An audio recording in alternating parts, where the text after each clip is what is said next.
Professor Halwatura.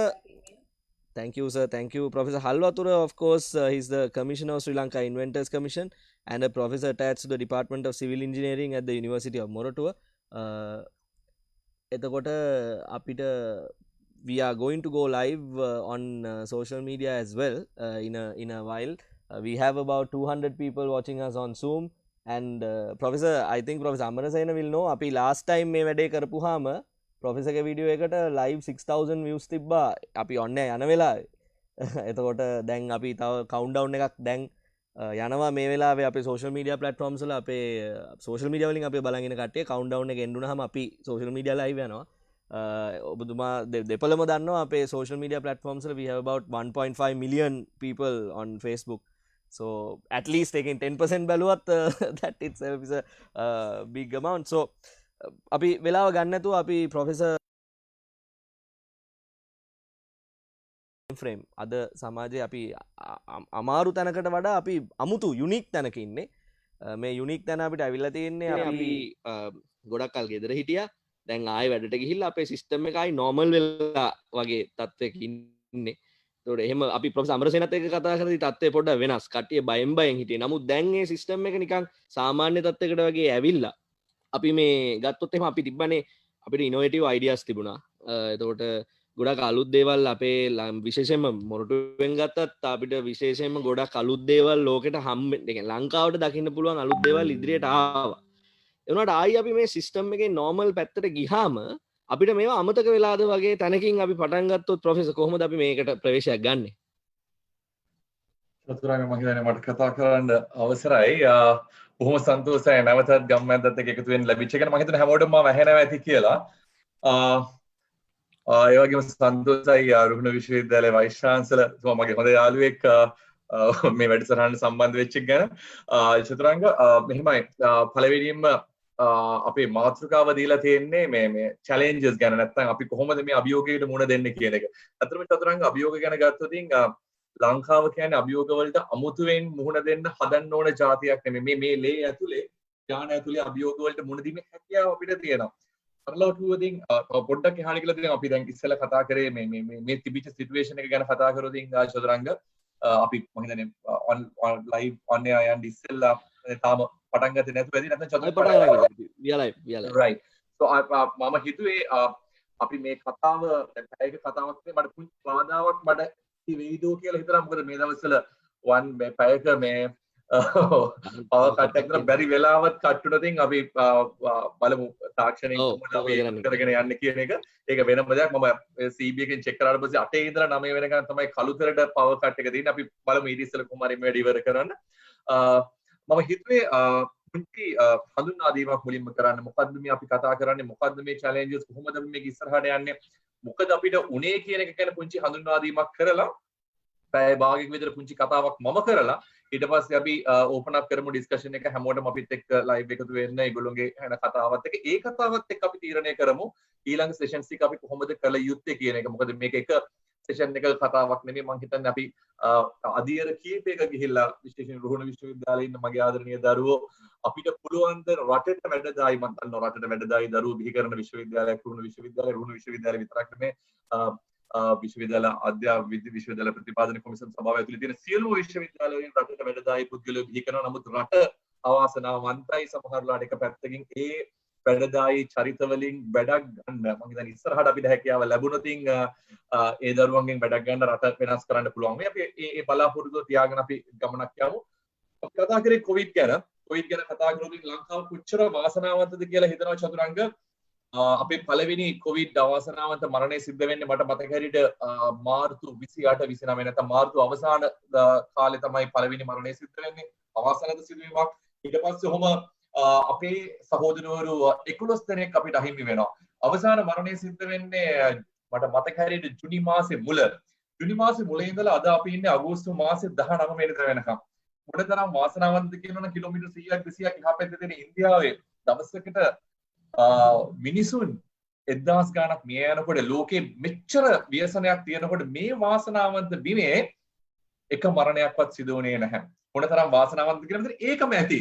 අපේ ලේදින කෙනෙකුට හිතන්න මේ ජානවල වෙනසක් මේ ජාන අපේ සිංහල ජාන ඇතුලේ නැත්නම් ශ්‍රී ලාංකීය ජාන ඇතුලේ සිංහල ජාන කියන එක මම සම්පූර්ණ වැරදි වචනයක් මම මේක සම්පූර්ණයෙන්ම ඉවත් කරනවා මේ ශ්‍රී ලාංකික ජාතිය ඇතුලේ යම්කිසි ජානයක් තියෙනවා මේ රෝග වලට මුහුණ දෙන්න කියලා හිතුවදී ඔය කියන එකත් වැරදි කියලා මොකද අපි දැක්ක අපේ සහෝදරවරු පිට රටවල් වලදී මිය යනවා ඒතර එහෙ මියගිය ගණන බැලුවොත් මම හිතන්නේ ලංකාවේ මියගිය ගණනට වඩා වැඩි මේ බිම මොනතරම් වාසනාවන්තද කියන්නේ මේ තරම් ලෝක ව්‍යසනයක් වෙලා තියෙන තරක එක ගාන ඇතුළෙන්ම අභියෝගයකට මුහුණ දීමේ හැකියාව තියෙනවා. ඉතින් මේක මම හිතන්නේ අපිට අමුතුවෙන් අර මම කියන්නේ ඇඟේ ඇතුළට අභියෝග වලට මුහුණ දීම කියන එක කවන්න ඕන වෙයි කියලා. මොකද ඒකයි අප්‍රමාණයි මේ ලේ ඇතුළේ. මම හිතන්නේ මට අමුතුවෙන් දෙයක් කියලා දෙන්න කියලා මම උත්සාහ කරන්න යම් අපිට වැරදිච්ච තැන් ටිකක් නැත්නම් අපිට අමතක වෙච්ච තැන් ටික මතක් කරලා දෙන්න. අපි මුලින්ම අර මම කියපු ප්‍රසන්ටේෂන් මම පුංචි ස්ලයිඩ් ෂෝ එකක් හදුවා අපි ඒක ගැන කතා කරගෙන යමු ඊට පස්සේ අපි උත්සාහ කරමු පුංචි අපි පිළිසඳරක් දෙන්න ඒගොල්ලෝගේ මේ අසක් මෙතන වැඩි සෑහෙන පිරිසක් මම දන්නවා 207ක් ඉන්නවා මේ වෙනකොට බලාගෙන අද සෝෂල් මීඩියා වලට වැඩි ඉන්න පුළුවන් මේ හැම කෙනෙකුට අපි අවස්ථාවක් දෙමු අපිත් එක්ක ලයිව් කතා කරන්න මේ කතා කරන කරුණු මත ඒ මත පදනම් කරගෙන මම නැවතත් අවධාරණය කරන්න කැමතියි මේ කරන ඩිස්කෂන් එක බේස් කරගෙන අපි ඊළඟ සෙෂන්ස් ටික ප්ලෑන් කරමු මට අවසර දෙන්න මගේ ස්ලයිඩ් ෂෝ එක ෂෙයා කරන්න මගේ ස්ක්‍රීන් එක ෂෙයා කරන්න මම ස්ක්‍රීන් එක ෂෙයා කරනවා මට චුට්ටක් කියන්න ස්ක්‍රීන් එක ෂෙයා වුණාද කියන එක මම හිතන හැමෝටම පේනවා කියලා මගේ ස්ක්‍රීන් රයිට් මම ටොපික් එක විදියට තිබ්බේ මට දීලා තිබිච්ච ටොපික් එක මේ තියෙන සිටුේෂන් එකට මුහුණ දෙන්නේ කොහොමද මේක අභියෝගය ජය ගන්න කොහොමද කියන කොවිඩ් වචනය දාලා තිබුණා මම මේක ඒ විදිහටම තිබ්බා මම හිතනවා කොවිඩ් වලට එහා යමක් අපිට හිතන්න සිද්ධ වෙනවා මොකද අපි දැන් ඉන්නේ නිව් නෝමල් සිටුේෂන් එක මම ඇත්තටම ආසයි කොවිඩ් තව චුට්ටක් අපිට පුංචි චුට්ටක් අපි අද කරා නම් මම හිතන්නේ ඊට වඩා හොඳ ධම්මක් අරගෙන නැගිටින්න තිබුණා නමුත් වාසනාවක් හෝ අවාසනාවක් හින්දා අපිට එතරම් බලපෑමක් සිද්ධ කරේ නැහැ මෙතනින් පටන් අරගෙන මේ මාතෘකාවෙන් පටන් ගන්න මම ඉස්සෙල්ලත් කිව්ව දෙයක් තමයි මේ ලංකාව කියන්නේ නැත්නම් ශ්‍රී ලාංකිකයෝ කියන්නේ අභියෝග වලට මුහුණ දෙන්න උපන් හපන්කම් තියෙන ජාතියක්. මම මේකට පුංචි උදාහරණයක් කියන්නම්. මම මෙහෙම දෙයක් පෙන්නුවොතින් මේක මම අන්තර්ජාලයෙන් ලබාගත් දත්තයක්. මම දන්නේ මේ දත්තේ මොන තරම් දුරට සාධාරණද කියලා මම දන්නවා රුහුණු විශ්වවිද්‍යාලයේ උපකුලපතිතුමා වගේ මම හිතන්නේ මමත් අකමැති දෙයක් තමයි දත්ත නැතුව දෙයක් පිළිගන්න. මේකේ කියන විදිහට ලංකාවේ ඉතිහාසය දුවනවා ඒ වගේම තමයි මේ දරුවොත් මම හිතන්නේ අනිවාර්යෙන් කැමති නෑ දත්ත නැතුව නිකන් ඔහේ ගොසිප්ස් කියනවාට. ඒත් මේක සමහරවිට කෙනෙකුට හිතන්න පුළුවන් ගොසිප්ස් කියලා. ඒ කියන්නේ ලංකාවේ හිස්ටරි එක දුවනවා ලක්ෂ 7ක් ඈතට. ලංකාවේ ඉතිහාසය ලංකාවේ ජනාවාසවල ඉතිහාසය ලක්ෂ 7ක් ඈතට යනවා කියන එක. අතර මම පෞද්ගලිකව විශ්වාස කරන්න කැමති නෑ. අපි නමුත් එවිඩන්ස් බේස් නැත්නම් දත්ත පදනම් කරගෙන ඉතිහාසයකට ගියොත් අපිට පළවෙනිම හම්බෙන්නේ තමයි ලිඛිත ඉතිහාසය. අපි මහා වංශය තුල වංශය අට කතා මේවා බැලුවොත් අවුරුදු 2500ක් 3000ක් විතර පරණ ඉතිහාසයකට යනවා. ඒක මම හිතන්නේ ලක්ෂ 7ක් එක්ක කවදාකවත් සංසන්දනය කරන්න පුළුවන් කියලා අපි තවත් ඈතට ගියොත් ලංගුඩ මානවය නැත්නම් අපි පාහියන් කියවගත්තුලින් පාහින් නිලනාසුදු අපි දැනගෙන අපි විශ්වාස කරපු දෙයක් තමයි ඕක ඉතිහාසය අවුරුදු 33000ක් වගේ පරණයි කියන එක. නමුත් මෑත ඉතිහාසයේදී වෙන රටක ජාතියක කෙනෙක් ඇවිල්ලා ලංකාවේ ඒක නැවත ස්ථාපිත කරා මේක අවුරුදු 40000කට වඩා පරණ ඉතිහාසයක් වෙනවා. නැවතත් මම හිතන්නේ ඒක මදි ලක්ෂ 7ක ඉතිහාසයක් එක සංසන්දනය කරන්න. ඔහොම පස්සට ගියොතින් අපි ලංකාවේ දෙවනි පරණ ජනාවාසය හම්බ වෙනවා බුද්දල ප්‍රදේශයේ. ඒක වසර 87000ක් විතර 83000ක් 87000ක් විතර පරණ ඈත ඉතිහාසයකට යනවා. මේකත් මදි මම හිතන්නේ ලක්ෂ 70ක් එක සංසන්දනය කරන්න.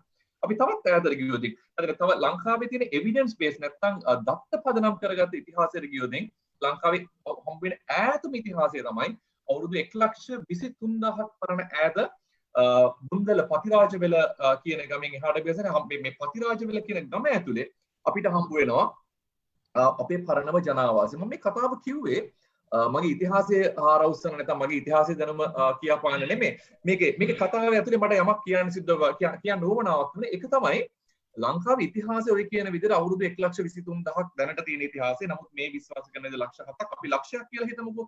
අවුරුදු ලක්ෂයක ඉඳලා අවතගෙන එන ජනාවාසයක් තමයි ලංකාවේ ජීවත් වෙන. අවුරුදු ලක්ෂය ඇතුලේ මොනතරම් අභියෝග වලට අපේ ජාතිය මුහුණ දෙන්නේ නැද්ද? මේ දේශයේ ජීවත් වෙච්ච ජනතාව මොනතරම් අභියෝග වලට ජීවත් වෙන්නේ නැද්ද? කොරෝනා වගේ වසංගත කීයක් මේ ලක්ෂය ඇතුළත මේ ජනතාවට මුහුණ දෙන්න සිද්ධ වෙනද? හැම වෙලාවකම අපේ මිනිස්සු මොනතරම් නිර්මාණශීලී වුණාද නැත්නම් අභියෝග වලට මොනතරම් දක්ෂව මුහුණ දුන්නද කියන එකට හොඳම සාක්ෂිය තමයි අවුරුදු 1,23,000ක් පස්සට ගියත් අද වෙනකොටත් ලංකාව ඇතුළේ ඉතාමත්ම ගැඹීර ප්‍රෞಢ ජාතියක් ජීවත් වෙනවා. ඉතින් මම හිතන්නේ ඒකම ඇති ලංකාවේ අභියෝග වලට ජීවත් මුහුණ දෙන්න අලුතෙන් යමක් අවශ්‍ය නැහැ කියලා කියන්නේ. මෙතනින් මම චුට්ටක් එහාට ගියොත් ලංකාවේ ඉතිහාසය ගැන මම නැවතත් පුංචි දේවල් ටිකක් කියන්න කැමතියි. මොකද අපි අද කතා කරන්න උත්සාහ කරන නව නිර්මාණ සහ නවෝත්පාදන ගැන. නව නිර්මාණ නවෝත්පාදන සහ ක්‍රියේටිවිටි නැත්නම් නිර්මාණශීලීත්වය ගැන ගත්තොත් මම හිතන්නේ අපේ ඉතිහාසය ඇතුලේ අනුරාධපුර පොළොන්නරු යුගය ඇතුළට ගියොත් එක් හැම හැම අඩියක් ගානෙම මම ලංකාවේ නව නිර්මාණ අපේ තිබිච්ච පරණ නිර්මාණ ඒ තාක්ෂණය අපිට එළියට ගන්න පුළුවන්. සීගිරිය කියන්නේ එකම එක උදාහරණයක් විතරයි. නමුත් මම සීගිරිය ගත්තේ පුංචි හේතුවක් උඩ. මොකද අපි කතා කරන විශ්වවිද්‍යාල දරුවන්ට විශේෂයෙන්ම විශ්වවිද්‍යාල දරුවෝ විදියට අපි හිතනවා අපි ඉස්සෙල්ලා කතා කරා මොරටු විශ්වවිද්‍යාලය ගැන, අපි කතා කරා රුහුණ විශ්වවිද්‍යාලය ගැන. නමුත් මම විශ්වාස කරනවා මේ විශ්වවිද්‍යාල එක්තරා දුරකට අධ්‍යාපන ආයතන විතරයි කියලා. මේක ඇතුලේ විශ්වීය දැනුමක් දෙන්න පුළුවන් කමක් නැහැ. නමුත් ඔබට හැකියාව තියෙනවා නම් සීගිරියට ගිහිල්ලා එක දවසක් සීගිරිය විඳින්න, සීගිරිය නරඹනවා කියන එක මේ සීගිරිය විඳින්න පුළුවන් නම් මම හිතන්නේ ලෝකයේ තියෙන විශ්වීය දැනුම ලබා ගන්න පුළුවන්. මම මේක කිව්වේ මොකද මේක ඇතුලේ තියෙන ඉංජිනේරු විද්‍යාව ගැන කතා කරොත් ලෝකයේ තියෙන මොකද්ද හොඳම විශ්වවිද්‍යාලය කියලා අහුවොත් මගෙන් කවුරු හරි කෙනෙක් මොකද්ද ලෝකයේ තියෙන හොඳම විශ්වවිද්‍යාලය ඉංජිනේරු විද්‍යාව ඉගෙන ගන්න මම හිතන්නේ හොඳම දේ තමයි යන්න සීගිරියට දවසක් ගිහිල්ලා මේ සීගිරිය විඳින්න. මේක ඇතුලේ ඔබට අවශ්‍ය කරන ඉංජිනේරු තාක්ෂණය ඔබට ඉගෙන ගන්න පුළුවන් ලැබෙයි. ඒ වගේම තමයි අක්ෂර කලාව, මෙටීරියල්ස් නැත්නම් අමුද්‍රව්‍ය ගැන, ගෘහ නිර්මාණ ක්‍රමකරණය, ලෑන්ඩ්ස්කේපින්, අපි ගත්තොත් කෘෂිකර්මය, මේ හැම දෙයක් ඇතුළේම විශ්වීය දැනුමක් මේ ස්ථාන ඇතුලේ තියෙනවා. මේ වගේ ස්ථාන රාශියක් ගැන අපිට කතා කරන්න පුළුවන්. මම සරලව ගත්තොත් මම තව පුංචි උදාහරණයක් මට ගන්න දෙන්න. මොකද අපි කතා කරන්න උත්සාහ කරේ නිර්මාණ සහ ඒක කොහොමද අභියෝග වලට මුහුණ දෙන්නේ කියන එක ගැන කතා කරලා මම පුංචි උදාහරණයක් ගන්න උත්සාහ කරා සීගිරියෙන් පස්සේ. සීගිරියට පොඩ්ඩක් ඈත ඉතිහාසයකට යන උදාහරණයක්. මේක සමහරවිට කෙනෙකුට වැරදි විදිහට හිතෙන්න පුළුවන්. ඇයි මම මේ උදාහරණය තෝරගත්තේ කියලා. නමුත් හේතුවක් නැතුව මම මේ උදාහරණය තෝරගත්තේ. මේක සුසාන භූමියක්. මේ සුනාමිය අපේ මේ කොවිඩ් වසංගතයත් එක්ක සුසාන භූමියක් පෙන්වනවා කියලා වැරදියට හිතන්න එපා. මේ සුසාන භූමිය පෙන්වන්න මට හිතුනේ මේ සුසාන භූමිය ඇතුලේ තියෙනවා ලොකු කතාවක්. මේක ඉබ්බන්කඩු සුසාන භූමිය. මේක තියෙන්නේ දඹුල්ල ඉතාමත් ආසන්න ප්‍රදේශයක. කවදා හරි දවසක කවුරු හරි කෙනෙක් දඹුල්ල බලන්න ඔබ උත්සාහ කරන්න දඹුල්ලේ මේ ඉබ්බන්කඩුව සුසාන භූමිය ළඟට යන්න. මේ සුසාන භූමිය ඇතුලේ පුංචි කතාවක් මට කියන්න තියෙනවා. මේ සුසාන භූමිය කියලා කියන්නේ අතරම ඉතාමත්ම සරලව කිව්වොත් අපේ මැරෙන කෙනෙක්ව මැරෙන මනුස්සයව අපි කිව්වොත් ආදාහනය කරලා ඒ ආදාහනය කරපු අලු ටික ඒ පේන මැද රූපරාමුවේ පේන වාජනයේ ඇතුළට දාලා ඒ වාජනයේ කළුගල් පතුරු හතරක් මැද්දේ මේ වාජනයේ තියලා උඩින් තවත් කළුගල් පතුරක් තියලා මේක ආදාහනය කරා. නැත්නම් මේ කටයුත්ත කරා. මේ කතාව ඇතුළේ මම කියන්න උත්සාහ කරේ වෙන කතාවක් නෙවෙයි. ටිකක් හිතලා බලන්න. අද සමහරලාට අපේ ජීවත් වෙන චරිත සමහරලාට අපි දැක්කොත් මිනිස්සෙක් වාහනයකට හැප්පිලා තියෙනවා. නැත්නම් අපි හිතමුද මිනිස්සෙක් සමහරලාට දියේ කිරනවා දැක්කොත් අපි දන්නවා ඒකේ අපිට කරන්න පුළුවන් හොඳම දේ තමයි සංගම දුරකථනය අරගෙන Facebook live එකක් කරන එක. නමුත් ඒ කාලේ හිටපු මිනිස්සු දැනගෙන හිටියා මැරිච්ච මිනිස්සෙකුට උනත් කොහොමද ගෞරවය කරන්න කියන එක. මොකද ඔබට මතක නම් ඒ කාලේ හිටපු බුද්ධ චරිතය අපි බුදුහාමුදුරුවෝ ගැන අහලා තියෙනවානේ. බුදුහාමුදුරුවන්ගේ කාලේ මිනිස්සෙක් මැරුණාට පස්සේ අපි අහලා තියෙන්නේ ඒ මිනිස්සයව ගිහිල්ලා ප්‍රතිපදේදී මුදලා ගිහිල්ලා කැලියට අතාරිනවා කියන එක. නමුත් අද ලංකාවේ හිටපු චරිත දැනගෙන හිටියා මැරිච්ච මිනිස්සෙකුට කොහොමද ගරු බුහුමන් කරන්න කියන එක. එක කාරණාවක්. අනිත් කාරණාව තමයි ඕන් මේ පාවිච්චි කරපු ක්‍රමවේදය. ඕන් පාවිච්චි කරේ මැටි කියන අමුද්‍රව්‍ය අරගෙන මැටි අමුද්‍රව්‍යයෙන් කලයක් නිර්මාණය කරලා ඒ කලය ඇතුළට මේක දාලා මේ කලය අවුරුදු 2700ක් ජීවමානව තියෙනවා. ඒතර මේ ජීවමානව තියෙන කලය ගත්තොත් පළවෙනි කතාව තමයි මේ කලයේ තියෙන සිමෙට්‍රික නැත්නම් සමමිතික තත්ත්වය ගත්තොත් මේ වගේ කලයක් මිලිමීටර අඩි 2ක් අඩි 3ක් විතර උස කලයක් මිලිමීටර 10ක් 12ක් වගේ ඝනකමකට මෙහෙම කලයක් නිර්මාණය කරන්න බෑ. අපේ දරුවෝ විශ්වවිද්‍යාලේ ඉන්න දරුවෝ නැත්නම් අපේ ගෙවල් වල ඉන්න දරුවෝ දන්නවා මේක කරන්න ලේසි නැහැ දුවේ පුතේ සකපොරුව නැතුව. එම කැරකෙලා මැටි බෝලේ තියලා අර කෙනෙකුට තමයි අපිට පුළුවන් ඇඟිලි දෙකේ මේ සිමෙට්‍රිසිටි එක නැත්නම් මේ සමමිතිකත්වයේ ඉතාමත්ම තුනියට ගන්න. ඒතර කල්පනා කරලා බලන්න අවුරුදු 2700ක් එහා ලංකාවේ ජීවත් වෙච්ච චරිත සුද්දට ඉස්සෙල්ලා දැනගෙන හිටියා වීල් එක නැත්තම් රෝදේ කියන එක මොනතරම් ආඩම්බර වෙන්න ඕනේ කාරණාවක්ද කියලා ඒක ඇතුලේ හිතලා බලන්න මොනතරම් නිර්මාණශීලීත්වයක් ඕනත් තිබුණත් කියලා. ඒ වගේම තමයි අනිත් කාරණාව.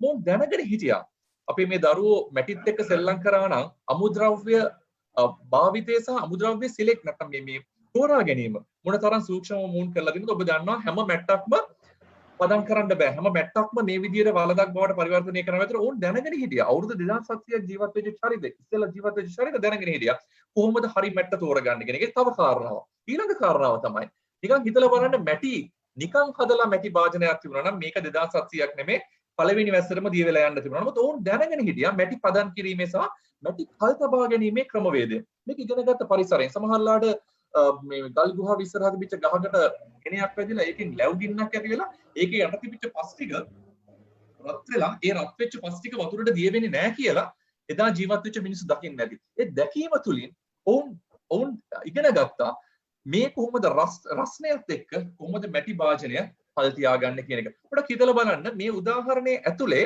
අපිට ඉගෙන ගන්න කොච්චර දේවල් තියෙනවද? පළවෙනි දේ තමයි කොහොමද අපි අපේ මනුස්සකම ආරක්ෂා කරන්න කියන එක පළවෙනි කාරණාව. ඉතාමත්ම වැදගත් දෙයක් ඔය කියන අභියෝග වලට මුහුණ දීමට. දෙවෙනි කාරණාව තමයි හරි අමුද්‍රව්‍ය භාවිතය. ඒක ඉතාමත්ම වැදගත්. තුන්වෙනි කාරණාව තමයි ඕන් පරිසරයෙන් ඉගෙන ගත්ත දේවල්. මේ හැම දෙයක්ම ඕන් ඉගෙන ගත්ත පරිසරයෙන්. ඕන් පරිසරයේ ගැටලුවක් හොයාගත්තා. පරිසරය ඇතුළෙන්ම උත්තරයක් හොයාගන්න උත්සාහ කරා. ඕන් ඒක ඇතුලේ පරිසරයට බාධාවක් නොකර ජීවත් වෙන්න ඉගෙන ගත්තා. මේ වගේ මම හිතන්නේ මට උදාහරණ රාශියක් ගන්න පුළුවන්. අපි ගත්තොතින් තාක්ෂණය ගත්තොතින් අපේ කෘෂිකර්මාන්තය ගත්තොතින් කෙළවෙදකම ගත්තොතින් මේ හැම දෙය ඇතුළෙම ලොකු කතාවක් කතා කරන්න පුළුවන්. නමුත් මම මේ ගැන දීර්ඝ වශයෙන් කතා කරන්න උත්සාහ කරන්නේ අපේ මාතෘකාව තියෙන නව නිර්මාණ සහ නව උත්පාදන ගැන. උතන ගැන කතා කරන්න ගියොතින් චතුරංග මේක ප්‍රශ්නයක්. නව නිර්මාණකරණය සහ නව නිර්මාණ කරු කියන්නේ පිස්සෙක්. මම හිතන්නේ මේ කතාව කිව්වොතින් නිවැරදි. මොකද නව නිර්මාණකරණයේ යෙදෙන කෙනෙකුට යම්කිසි පිස්සුවක් තිබිය යුතුයි. ඔහුට පිස්සු අදහස් එන්න ඕනේ ඔළුවට. ඔහු සාමාන්‍ය චරිතයක් නෙමෙයි. ඔහු සාමාන්‍ය විදිහට හිතන චරිතයක් නෙමෙයි. ඔහු සාමාන්‍ය හිතනට වඩා අසාමාන්‍ය විදිහට හිතන චරිතයක්. අපි සාමාන්‍ය පිස්සු කියලා හඳුන්වන්නේ සාමාන්‍ය පොදු සමාජයේ තියෙන පොදු මතයට වඩා විරුද්ධ විදියකට වැඩ කරන අය. නව නිර්මාණකරුවෝ කියන්නේ ඔය වගේ පිස්සු චරිත. හැබැයි නව නිර්මාණයක් නව උත්පාදනයක් බවට පරිවර්තනය වෙනවා කියන්නේ ඊට වඩා ලොකු කාර්යයක් කියලා. ඒක කාර්ය රාශියක් එක්ක එකතු වෙලා ඉන්නේ. මම නවෝත්පාදන මම වචන දෙකක් ගැන කතා කරා නව නිර්මාණ සහ නවෝත්පාදන කියන එක. මම කිව්වා නව නිර්මාණකරණය කියන්නේ පුංචි පිස්සුවක් කියන එක. අද නවෝත්පාදනය කියන එක අසීමිත පිස්සුවක් විය යුතුයි. නමුත් නවෝත්පාදන කියන එක නව නිර්මාණයේ නවෝත්පාදනයක් බවට පරිවර්තනය වෙන්නේ කොහොමද කියන එක මම පුංචි අට වහගෙන පුංචි උදාහරණයක් දෙන්න උත්සාහ කරන්න. මෙන්න මෙහෙම. මෙන්න මේක බලන්න කොච්චර මොනතරම් සාධනීය උදාහරණයක් වෙයිද කියලා නව නිර්මාණයක් නව උත්පාදනයක් බවට පරිවර්තනය කරා.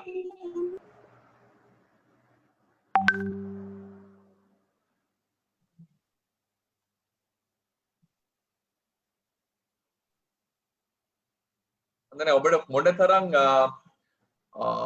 සාර්ථකව ඒක ග්‍රහණය කරගන්න හම්බුණාද කියලා ඕන්න මම කියන්න උත්සාහ කරේ. මේක තනි පුද්ගලයෙකුට කරන්න පුළුවන් දෙයක් නෙමෙයි. පරිසරය ඇතුලේ දැක්ක ප්‍රශ්නයක් ඒ ප්‍රශ්නෙට උත්තරයක් දැක්කා. උත්තරේ හැදුනා විතරයි මොනතරම් කලාත්මක මොනතරම් වැදගත් නිර්මාණයක් බිහි වෙනවද මේ ශබ්ද දෙක එකතු වුණාට පස්සේ නව නිර්මාණයක් නව උත්පාදනයක් බවට පරිවර්තනය කරන්න දුවේ පුතේ. අනිවාර්යයෙන්ම මෙන්න මේ කියන සංකලනය අවශ්‍යයි. මේක තනි පුද්ගලයෙකුට කරන්න පුළුවන් දෙයක් නෙමෙයි. තනි ආයතනයකට කරන්න පුළුවන් දෙයක්ුත් නෙමෙයි. තනි තාක්ෂණයකින් කරන්න පුළුවන් දෙයක්ුත් නෙමෙයි. අපිට පුළුවන් නම් මේ කියන මේ චක්‍රයේ ආරාර රූපරාමයේ කියන චක්‍රය යන ඒ කෙනෙකුට අදහසක් ලැබිච්ච තැන ඉඳලා අවසාන ප්‍රතිඵලය නැත්නම් කමර්ෂලයිස් කරන්න පුළුවන් ප්‍රොඩක්ට් එකක් වලට පරිවර්තනය කරන්න කෙනෙක් හිතනවා නම් නව නිර්මාණ කරුණ සිද්ධ වෙනවා තාමත්ම ආයාසයක් අරගෙන පිරිස් එකතු කරගන්න ඒ පිරිස් එකතු කිරීම ඉතාමත්ම සූක්ෂම කළ යුතු වෙනවා අපිට ඔහේ හිතිච්ච විදියට අපිට පිරිස් එකතු කරගන්නත් බෑ ඒ වගේම තමයි මේ නව නිර්මාණයක් නව උත්පාදනයක් බවට පරිවර්තනය කරන්න ඒක එක රැයකින් කරන්න පුළුවන් දෙයක්ුත් නෙමෙයි නව නිර්මාණයක් එක රැයකින් බිහි කරන්න පුළුවන් නමුත් නව උත්පාදනයක් බිහි කරන්න කරයින් කරන්න පුළුවන් රාජකාරියක් නෙමෙයි එතකොට නව උත්පාදන නැත්නම් නව නිර්මාණකරණය ගැන කතා කරුදින් සමහරලාට අපි ඉස්සරහා එළිය දකින්නේ මෙන්න මේ මෙන්න මේ රංගනය කරන රංගනය වෙන්න පුළුවන්. ඔහු ඉස්සරහට ඇවිල්ලා මේ පිඟන් ටික වීසි කරන එක අපි ඉස්සරහා අපි ස්ටේජ් එක ඉස්සරහ නැත්නම් වේදිකාව ඉස්සරහා ඉඳලා නරඹන වෙන්න පුළුවන්. නමුත් පිටිපස්සේ ලොකු කතාවක් තියෙනවා. මේක එක රැයකින් ජයග්‍රහණය කරන්න පුළුවන් දෙයක් නෙමෙයි දුවේ පුතේ නව නිර්මාණයක්. ඔබ හිතනවා නම් පළවෙනි දේ කරලා එකෙන් පෙරදුනාට පස්සේ එතනින් කතාව ඉවරයි කියලා එළියට යන්න උත්සාහ කරනවා නම් මම හිතන්නේ ඔබට නව නිර්මාණ කරුවෙක් වෙන්න බෑ. මේක ලොකු කතාවක්. ඔබ උත්සාහ කරන්න වෙයි. ඔබ පරදී ඔබ නැවත වාරයක් උත්සාහ කරන්න වෙයි. මේ කතාව අපිට සමහරවිට 100,000 වාරයක් කරන්න සිද්ධ වෙයි. ඔබගේ අවසාන ප්‍රතිඵලය ළඟා කරගන්න. පරාජය කියන එක මහා ලොකු විදියට හිතන්න එපා. මොකද පරාජය කියන වචනේ ඒ අකුරු හතර නැත්නම් ෆේල් කියන අකුරු හතර ඇතුළේම තියෙනවා ඔබ ගන්න පළවෙනි උත්සාහය. ඒ උත්සාහය අසාර්ථක වීම, ඒ ෆස්ට් ඇටෙම්ප් එක අසාර්ථක වීම ඔබ අසාර්ථකත්වයක් විදියට දකින්න හොඳ නැහැ. ඒක එක්තරා විදියක ජයග්‍රහණයක්. මොකද ඔබ එක දෙයක් ඉගෙන ගත්තා. වරදින්න පුළුවන් එක ක්‍රමයක් ඉගෙන ගත්තා. ඔබ තව පාරක් වැරදුලින් තව වරදින්න පුළුවන් තව ක්‍රමයක් ඉගෙන ගනි. ඕකත් එක්ක ඔබ ගියොත් අනිවාර්යෙන් ඔබට හැකියාව ලැබෙයි. ඔබගේ ජයග්‍රහණය ඔබගේ ඉලක්කය ළඟා කරගන්න. කෙනෙක් මේ කියන කතාවත් එක්ක යනකොට හිතෙන්න පුළුවන් ඇත්තටම ඇයි අපිට නව නිර්මාණකරණය නැතුවේ? මොකද මම පටන් ගත්තේ ඉතිහාසයේ අවුරුදු 1,23,000ක් ඈත තියෙන ඉතිහාසයකින් මම පටන් ගත්තේ. ඉතින් පස්සේ මම කතා කරා සීගිරිය ගැන. ඒ සීගිරිය ගැන කතා කරන ගමන් මම කතා කරා ඉබ්බන්කඩුව සුසාන භූමිය ගැන. ඊට පස්සේ මම කතා කරා ලංකාවේ ඉතිහාසයේ තිබිච්ච ගොඩක් නිර්මාණ සහ තාක්ෂණ එකතු වෙලා තිබිච්ච කෘෂිකර්මාන්තයේ තිබුණා, ඉදිකිරීම් තාක්ෂණයේ තිබුණා, වෙදකමේ තිබුණා. එදකමේ තියෙන මේ හැම තැනකම ඉතාමත්ම අපිට ආවේනික වෙච්ච තාක්ෂණයක් තියෙනවා. නමුත් ඇයි අපිට මෙහෙම උනේ? අපිට මොකක්ද උනේ කියලා බැලුවොත් දුවේ පුතේ අපේ පුංචි කාලේ තමයි ඔය උඩ රූප රාමුවෙන් පේන්නේ. අපේ අම්මයි තාත්තයි සමහරවිට අහල පහල අසල්වැසියොත් අපි සෙල්ලම් කරන එක වැඩි වෙලා අපිව ගෙදරට අරගෙන ආවා. නමුත් අද වෙලා තියෙන දේ තමයි අපි ගත්තොත් ඔය අවුරුදු දෙක සංසන්දනය කරන්න උත්සාහ කරොත් අද 20 වෙනකොට අපේ දෙමව්පියන්ට සිද්ධ වෙලා තියෙනවා ෆෝන් එකට ඇබ්බැහි වෙලා ඉන්න දරුවව ෆෝන් එකෙන් ගලවගෙන ඇවිල්ලා එළිය මෙදුලට දාන්න. මේක එක ගැටලුවක් විදිහට දකින්න. මොකද අපේ දරුවෝ ක්‍රියාශීලී නැහැ. අපේ දරුවෝ සමාජ අවබෝධයක් නැහැ. සමාජයේ පිරිස් එක ගැටෙන්නේ නැහැ. සමාජයේ පිරිස් එක ගැටෙන්නේ නැති වෙච්ච ගමන්ම නව නිර්මාණකරණයේ තියෙන පළවෙනිම නූල කැඩිලා යනවා. පළවෙනිම නූල කියලා කියන්නේ ඔබ නිර්මාණය කරන්න උත්සාහ කරොත් අර හීනෙන් දකින්න නිර්මාණයක් අසාර්ථකයි. ඔබට හැකියාව තියෙනවා නම් සමාජයේ තියෙන ගැටලුවකට උත්තරයක් හොයන්න ඔබ සාර්ථක වෙනවා. මොකද ඒ උත්තරේ ගන්න මිලියන ගාණක් බලාපොරොත්තු වෙනවා. නමුත් ඔබ නිර්මාණය කරලා ඔබ බලහත්කාරයෙන් සමාජගත කරන්න උත්සාහ කරොත් ඒ නිර්මාණය මම හිතන්නේ ඒක සාර්ථක නව නිර්මාණයක් බවට පරිවර්තනය වෙනවා කියලා. ඔබට සාර්ථක නව නිර්මාණයක් කරන්න නම් ඔබට යන්න වෙනවා සමාජයට. සමාජයේ ගැටලු දකින්න සිද්ධ වෙනවා. සමාජයේ ගැටලු දකින්න පුළුවන් කමක් නැහැ දුවේ පුතේ ඔය මොබයිල් ෆෝන් එක ඇතුලේ. ඒක පළවෙනි කාරණාව. දෙවෙනි කාරණාව තමයි මෙන්න මේක. අපි පුංචි කාලේ අගෝස්තු සැප්තැම්බර් කියන්නේ නිවාඩු පාසලවල සරුංගෝලයක් හදාගෙන සරුංගෝල් අරින්න විදියක් අපිට තිබුණා. ඒතර අපි අත් දෙකෙන් යම් කිසි දේවල් අත්දැක බැලුවා.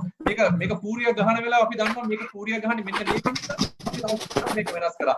නැට්ට දික් කරන්නේ කොහොමද? නැට්ට කොට කරන්නේ කොහොමද? කොහොමද අර මේ වරසල් ටික දාන්නේ කොහොමද? කොහොමද දෙපුල් දෙන්නේ සරුංගෝලෙට? මේ ඔක්කොම අපි තනියෙන් ඉගෙන ගත්තා. නමුත් අද වෙනකොට මේ 2009 නැත්නම් අපි ඇත්තටම අපි සරුංගෝල ලැබි 2009 ඉස්සෙල්ලා. නමුත් 2020 වෙනකොට අපේ දරුවෝ වෙන රටක හදපු ඩ්‍රෝන් එකක් අරගෙන රිමෝට් කන්ට්‍රෝල් එකකින් අපි උඩන අපි ඩ්‍රෝන් එක උඩ යනවා දකින්න. නමුත් කවදාකවත් මේක ඇතුලේ තියෙන තාක්ෂණය මේක කොහොමද වෙනස් කරන්නේ? මේකේ අර රීඉන්ජිනියරින් කොහොමද? රිවර්ස් ඉන්ජිනියරින් කොහොමද කියන එක අපේ දරුවන්ට දකින්න හම්බ වෙන්නේ නැහැ. අපි අර සරුංගෝලයේ ඇතුලේ රිවර්ස් ඉන්ජිනියරින් දැක්ක. අපි සරුංගෝලේ දැක්කා. අපි සරුංගෝලේ දකිනවා. සරුංගෝලයේ ගලෝ හැදුවා. සරුංගෝලේට අලුත් දේවල් එකතු කරා. නමුත් මේ අපි අද පාවිච්චි කරන සෙල්ලම් බඩු ඇතුලේ දුවේ පුතේ ඔය කියන වෙනස අපිට දකින්න නැතුව මේක මම දකිනවා එක්තරා විදිහකට තවත් ලොකු අභියෝගයක් අපිට ජය ගන්න තියෙන නව නිර්මාණ නව උත්පාදනත් එක්ක යන්න. මම තව පුංචි දෙයක් පෙන්නන්නම්. ඉතිහාසය සහ මෑත ඉතිහාසය නැත්නම් අපේ ඉතිහාසය අපේ ළඟ ඉතිහාසය සහ අද දවස ගැන සම්බන්ධ කරොත් ඇත්තටම ඉස්සර හිටපු පිරිස් ඇඟ මහන්සි කරලා ඒ ඇඟ මහන්සි කිරීම සරල කරගන්න ගොඩක් වෙලාවට නව නිර්මාණ බිහි කරනවා. නමුත් අද ඒ නව නිර්මාණ බිහි කරන්න සිද්ධ වෙන්නේ මොකද ඇඟ මහන්සි කරන්න සිද්ධ වෙන්නේ තවත් එක්තරා මැෂින් එකකට එකතු වෙලා. මම හිතන්නේ මේකත් එක්තරා විදිහක ඉතාමත්ම අවාසනාවන්ත සිදුවීමක් විදිහට මම දකිනවා ලංකාව ඇතුලේ. මොකද අපේ චරිත සමාජයත් එක්ක ගැටි ජීවත් වෙච්ච චරිත. නමුත් අද වෙලා තියෙන අපිට ගැටෙන්න වෙලා තියෙන්නේ මැෂින් එකක් එක්ක. මම හිතන්නේ මේකත් එක්තරා විදිහක ලොකු අභියෝගයක් විදිහට මම දකිනවා නව නිර්මාණකරණයේ ඉදිරියට ගෙනියන්න. මේක තමයි ඊළඟ ප්‍රශ්නය. මොකද අපි දන්නේ නැහැ සමහර දේවල් තියෙන්නේ මොකටද කියන එක. මේකත් එක්තරා විදියක අද තාරුණ්‍ය මුහුණ දීලා තියෙන ලොකු ගැටලුවක්. අපි සතුව තියෙන ගොඩක් දේවල් මොකටද පාවිච්චි කළ යුත්තේ, මොකක්ද එකෙන් කළ යුත්තේ කියන එක අපි දන්නේ අර රැල්ලට යන චරිත බවට පරිවර්තනය වෙලා තියෙන මේ රැල්ලට යන චරිත ඇතුලේ අපේ තාරුණ්‍ය අසරණ වෙලා තියෙනවා, අකර්මණ්‍ය වෙලා තියෙනවා. මම හිතන්නේ මේකත් එක්තරා විදියක රටේ නව්‍යකරණය සහ නිර්මාණශීලීත්වය අහිමි වෙන්න හේතුවක් විදියට මම දකිනවා. මේවා තමයි මම ප්‍රශ්න විදියට දැක්කේ. මම එතනින් යන්නම් මගේ ජීවිතය ගැන පුංචි කතාවක් කරන්න. මම හිතන්නේ චතුරංග අඳුනලා දෙනකොට මම නව නිර්මාණකරුවන්ගේ කුම්ස මේ කුම්සාරිස් විදියට හඳුන්වලා දුන්නා. මම දන්නේ අයි මාව චතුරංග හඳුන්වලා දුන්නේ නැත්තේ නව නිර්මාණකරුවෙක් විදියට කියන එක. ඔව් මමත් නව නිර්මාණකරුවෙක්. මගේ මාසතුවත් පේන්න ලොකු ප්‍රමාණයක් නෙමෙයි, අපි සාමාන්‍ය ප්‍රමාණයක් මාගේ සතුවත් තියෙනවා. ඒ තමයි මගේ පළවෙනි පේජ් එක. කෙනෙක් දැනගා මම මේ පළවෙනි පේජ් එක ගැන කිව්වට පස්සේ මොකක්ද මේ කියලා. අතන මේක තමයි මගේ පළවෙනි පේජ් එක හදන්න වස්තු බීජය බවට පරිවර්තනය වුණේ. මේ සංසිද්ධිය තමයි කුඹලගේ සංසිද්ධිය තමයි මගේ පළවෙනි පේජ් එකට බවට පරිවර්තනය වෙන්නේ. මම දැක්ක කුඹලා කටින් ගෙනල්ලා ඉස්සර ජනෙල් ලුලුවස්සේ නැත්තම් ජනේලේ අග රන් කුඹල් ගයක් හදනවා. මේ කුඹල්ගේ ටිකක් ශක්තිමත්. ඒ වගේම තමයි මේ බිත්ති යම්කිසි ඒක යම්කිසි විද්‍යාත්මක ක්‍රමවේදයකට, මම හිතන්නේ විද්‍යාව කියන වචනේ මේක කොල්ල දන්නේ නැතුව ඇති. නමුත් මේ කුඹලා යම්කිසි විදිහක විද්‍යාත්මක පසුබිමක් තියාගෙන මේක නිර්මාණය කරනවා. ඒ වගේම තමයි කුඹලා යම්කිසි මේක වතුර ගතියක් තියාගෙන වගේ ගොඩාක් ඔබ්සර්වේෂන් නැත්නම් නිරීක්ෂණ ගානක් මම කාලයක් තිස්සේ කරා. මම හිතුවා ඒ වගේම තමයි අද අපි ජීවත් වෙන ගෙවල් වලට වඩා තාමත්ම සැප පහසු පරිසරයක් අපි දකින කටු මැටි බිත්ති තියෙන නැත්නම් අර ගොම මැටි ගාපු ගෙවල් ඇතුලේ ඔය මම කල්හා දැකලා දාලා තියෙන ගෙවල් ඇතුලේ තියෙනවා. ඉතින් මේ දේ මම කාලයක් තිස්සේ අධ්‍යයනය කරා. මම දැක්ක මම මේක විඳ මගේ ජීවිතේ. මේ විඳීම ඇතුලේ මම උත්සාහ කරා නව නිර්මාණයක් කරන්න. මේක මම තනියෙන් කරපු දෙයක් නෙමෙයි. මගේ කණ්ඩායමක් එක්ක කරපු නිර්මාණයක්. ඒතර මේක ඇතුලේ දරුවෝ ගොඩක් එකතු වුණා. අපි මේක ලේසියෙන් කරන්න පුළුවන් වෙච්ච දෙයක් නෙමෙයි. අපි සමහරවිට කාස්ටිං වලට කරන්න අපිට බිත්ති බඳින්න සිද්ධ වුණා. ඔබට පේනවා මගේ දරුවෝ කී දෙනෙක් නැත්නම් මගේ ආචාර්ය උපාධි කරන දරුවෝ කී දෙනෙක් මේ නව නිර්මාණත් එක්ක වැඩ කරාද කියන එක. අන්තිමට මට හැකියාව ලැබුණා මගේ පළවෙනි පේන්ට් එක එළියට ගන්න. ඒක තමයි මඩ් කොන්ක්‍රීට් බ්ලොක් නැත්නම් මඩ වලින් නිර්මාණය කරගත්ත ගඩොලක්. මේ පහුගිය දවස්වල නැවතත් මේ අපේ සෝෂල් මීඩියා වල මම දන්නේ කවුද එළියට ගත්තේ කියන එක යම් කිසි විදිහක නැවත එළියට ඇවිල්ලා තිබුණා. ඒතර මේක මගේ පළවෙනි නිර්මාණය. ඒතර පළවෙනි නිර්මාණයක් කරපු සැනින් එක මම කිව්වේ නව නිර්මාණයක් කරලා ඒක එතනින් නවතිනවා නම් මම හිතන්නේ ඒක අපි කරන ලොකු අපරාධයක්. මේ රටට කරන අපරාධයක්. මොකද මේ රටේ දුප්පත් පොදු ගෙවන ජනතාවගේ සල්ලි නාස්ති කරලා අවුරුදු 2-3ක් නාස්ති කරලා අපි නව නිර්මාණයක් කරලා ඒක පේටන්ට් බලපත්‍රයකට සීමා කරන්න උත්සාහ කරනවා නම් ඒක වැරදි. හැබැයි නව නිර්මාණයක් සමාජගත කරන ක්‍රමවේද ගොඩක් තියෙන්න පුළුවන්. පළවෙනි එක තමයි මට ඕන මේ එක විකුණන්න තිබුණා. නැත්නම් මට ප්‍රොඩක්ෂන් එක මට ෆැක්ටරි එකක් පටන් ගන්න තිබුණා. එහෙම කරන්නේ නැතුව මම තීරණය කරා මට උගන්වපු මාව නායකාරයෙක් බවට පරිවර්තනය කරපු මේ රටේ මිනිස්සුන්ට මේක දිය යුතුයි කියලා. එහෙම හිතලා මම පටන් ගත්ත වැඩක්. ඒක තමයි මේක. මම උත්සාහ කරා ලංකාවේ මට වියදම් කරපු මිනිස්සු වෙනුවෙන් ගෙවල් හදලා දෙන්න. මේක තමයි අන්තිමට මම ලැබපු ජයග්‍රහණය. මගේ පළවෙනි පේටන්ට් එකෙන්. මේක මම විතරක් ලැබපු ජයග්‍රහණයක් නෙමෙයි. නැවත මම කියන්නේ මගේ කණ්ඩායමක් මගේ මාත් එක්ක එකට වැඩ කරපු මාත් එක්ක පරිශන කටයුතු වල යෙදිච්ච කණ්ඩායමක් එක්ක ලබාගත් ජයග්‍රහණයක්. මම හිතුවා මගේ පුංචි උදාහරණ කීපයක් ඕගොල්ලොන් එක්ක බෙදා හදාගන්න. මම කිව්වා අපි කොහෙද හිටියේ, අපිට මොකද වුනේ. හැබැයි එහෙම කියලා මට කතාව නවත්තන්න බෑ. මට සිද්ධ වෙනවා වුන්ට උදාහරණ කීපයක් දෙන්න. කොහොමද මෙතනින් ගමන ඉස්සරහට යන්නේ කියන එක. ඒක තමයි මම හිතුවේ මම කරපු නව නිර්මාණ කිහිපයක් එලි දක්වන්න ඕනේ කියලා මේ වෙලාවේ. ඒතර මෙතනින් නවතින්නේ නැතුව මේ මඩ් කොන්ක්‍රීට් බ්ලොක් එකකින් නවතින්නේ නැතුව මම තව පුංචි අලුත් දෙයක් කරන්න උත්සාහ කරා. නැවතත් මම හොයාගන්න උත්සාහ කරා ප්‍රශ්නයක්. තව මේක වැඩි දියුණු කරන්න පරිසරය ඇතුලෙන් ගන්න පුළුවන්ද කියලා හිතුණා. මම දැක්කා ඊට පස්සේ මෙන්න මෙහෙම දෙයක්. මේ කුරුල්ලා අර ඉස්සෙල්ලා මම පෙන්නපු රන් කුඹලට වඩා ගොඩක් වෙනස්. මේ කුරුල්ලා ඉතාමත් පරීක්ෂණයකින් මේ කුරුල්ලා ගැන මේ බැලුවොත් මේ කුරුල්ලාගේ කූඩුව හදන්නේ මැටි විතරක් නෙමෙයි. මැටිත් එක්ක මේ කුරුල්ලා ගේනවා තනකොළ කෑලි. මේ තනකොළ කෑලි හින්දා මේ ගෙට අර රන් කුඹලගේ ගෙට තිබිච්ච හයියට වඩා වැඩි හයියක් ලැබෙනවා. මේක එක්තරා විදිහක නිරීක්ෂණය කරාම මට අපිට මේක කරන්න බැරි. අයි අපිට මේ අර මම ඉස්සෙල්ලා හදාගත්ත මඩ් කොන්ක්‍රීට් බ්ලොක් එක තව දුරටත් වැඩි දියුණු කරන්න පුළුවන් කමක් නැද්ද මේ ක්‍රමවේදත් එක්ක එහෙම කියලා මමත් උත්සාහ කරා. කුරුල්ලට දෙවෙනි වෙන්නේ නැතුව මම මේක නැවත පරීක්ෂණ කරන්න මම විතරක් නෙමෙයි මම නැවතත් අවධාරණය කරන්න කොහොමද මගේ දරුවෝ ටික මගේ මාත් එක්ක පරීක්ෂණ කඩුවල කටයුතු වල යෙදෙන මගේ දක්ෂ මට පරීක්ෂණ කණ්ඩායමක් විශ්වවිද්‍යාලය ඇතුලේ ඒ ටික එකතු කරගෙන මම උත්සාහ කරා මේක තව ටිකක් වැඩි දියුණු කරන්න ඕනේ. ඒතර ලංකාවේ තියෙන ගොඩාක් මේ කන්ස්ට්‍රක්ෂන් මැටීරියල් නැත්නම් මේ ඉදිකිරීම වලට භාවිත කරන්න පුළුවන් ෆයිබර් ගැන අපි ස්ටඩි කරා අපි නැචරල් ෆයිබර් ගැන කතා කරා ඉන්ඩස්ට්‍රියල් වේස්ට් ගැන කතා කරා බෞද්ධයෙන් පටන් අරගෙන අද මේ ලේටෙක්ස් අපි කියන්නේ මේ කිරි රබර් ගහේ තියෙන කිරි මට්ටමට අපි ගියා. ඊට පස්සේ අපි ගත්තොතින් අදත් අපි නොරොච්චු වල ගැන කතා කරනවා. නොරොච්චු වලින් එළියට එන ෆ්ලයි ඇෂ් බොටම් ඇෂ් එකේ ඉඳලා සුගර් කේන් නැත්නම් මේ අපි මේ උංගකේ තියෙන කෙන්ද දක්වා අපි යන්න උත්සාහ කරා. මේ වගේ අපි ගොඩාක් මැටීරියල් જાති අපි try කරලා මට අන්තිමට අවස්ථාවක් ලැබුණා මේ කියන ක්‍රමවේද වලින් අපිට මට නෙමෙයි අතරම අපිට හැකියාව ලැබුණා පේටන්ට් තව 4ක් මේ ටෙක්නොලොජිස් එක්ක අපිට එළියට අරගෙන සමාජගත කරන්න. ඒතර එතනිනුත් නවතින්න උනේ නැහැ. මම සමහරවිට කෙනෙකුට හිතන්න පුළුවන් මේ පරිශ්‍රණයක් කරලා පේටන්ට් අලුත් කර එළියට ගන්නවා කියන එක ලේසි වැඩක් කියලා. නෑ පුතේ. අපිට සමහරවිට පළවෙනි අදහස ලේසි වැඩක් වෙන්න පුළුවන්. නමුත් ඒක ගැන ඉතාමත්ම දීර්ඝ පරීක්ෂණයකට යන්න සිද්ධ. ඔබට පේනවා ඇති මේක ඇතුලේ 3D ස්කෑනින් තිබුණා, SIM ඉමේජින් තියෙනවා, XRF ඉමේජින් තියෙනවා වගේ ලොකු ටෙක්නිකල් නැත්නම් විද්‍යාත්මක නැත්නම් ලොකු කෙමිස්ට්‍රි එකක් මේ පරීක්ෂණ ඇතුලේ තිබුණා. ඒක එක්තරා එක පැත්තක්. නමුත් මේකේ වස්තු බීජය උනේ පරිසරයෙන් ලබාගත් දත්ත. ඒතර මේවත් එක්ක තමයි මට හැකියාව ලැබුණේ තවත් පේටන්ට් බලපත්‍ර 4-5කට අයිතිවාසිකම් ගැන. මේක මම පුංචි වෙනසක් එක්ක මට කියන්න දෙනවා. මොකද ඇග්‍රිකල්චර් නැත්නම් අපේ කෘෂි කර්මාන්තයට සම්බන්ධ දරුවෝ වැඩි පිරිසක් ඉන්නවා කියලා මට අහන්න ලැබුණා. ඉතින් මම ඕන් වෙනුවෙන් මේ පරිශන කටයුත්ත මම විලා හදාගන්න හිතුවා. මේකත් නැවතත් මම ඉතිහාසයත් එක්ක බද්ධ කරන්න හිතුණා. අපි මම උදාහරණ තුනක් මම දක්වලා තියෙනවා. පළවෙනි තමයි පරාක්‍රම බහුව රජුරුවන්ගේ මාලිගාව. ඔබට පේන උඩින්ම පේන එක, මැද තියෙන එක අපි ඔක්කොමලා දන්න. මම හිතන්නේ නැහැ කිසිම දරුවෙක් ඇම්බැක්කේ දේවාලය බලන්න නැති වෙයි කියලා. දේවාලය තමයි යටම තියෙනවා ශ්‍රී සමන් දේවාලය නැත්නම් සුපර සමන් දේවාලය රත්නපුරේ. මේක මට මේ සමන් දේවාලයේ මේ ප්‍රධාන ස්ථාන දෙකත් එක්ක දැම්මේ කෙනෙක් ඇයි කියලා හිතෙන්න පුළුවන්. අත්‍තරම හේතුව තමයි ඔබ දැක්කොත් ඔබට පේනවා ඇති ඔබගේ දකුණු අත වම් අත පැත්තේ ලී කෑල්ල.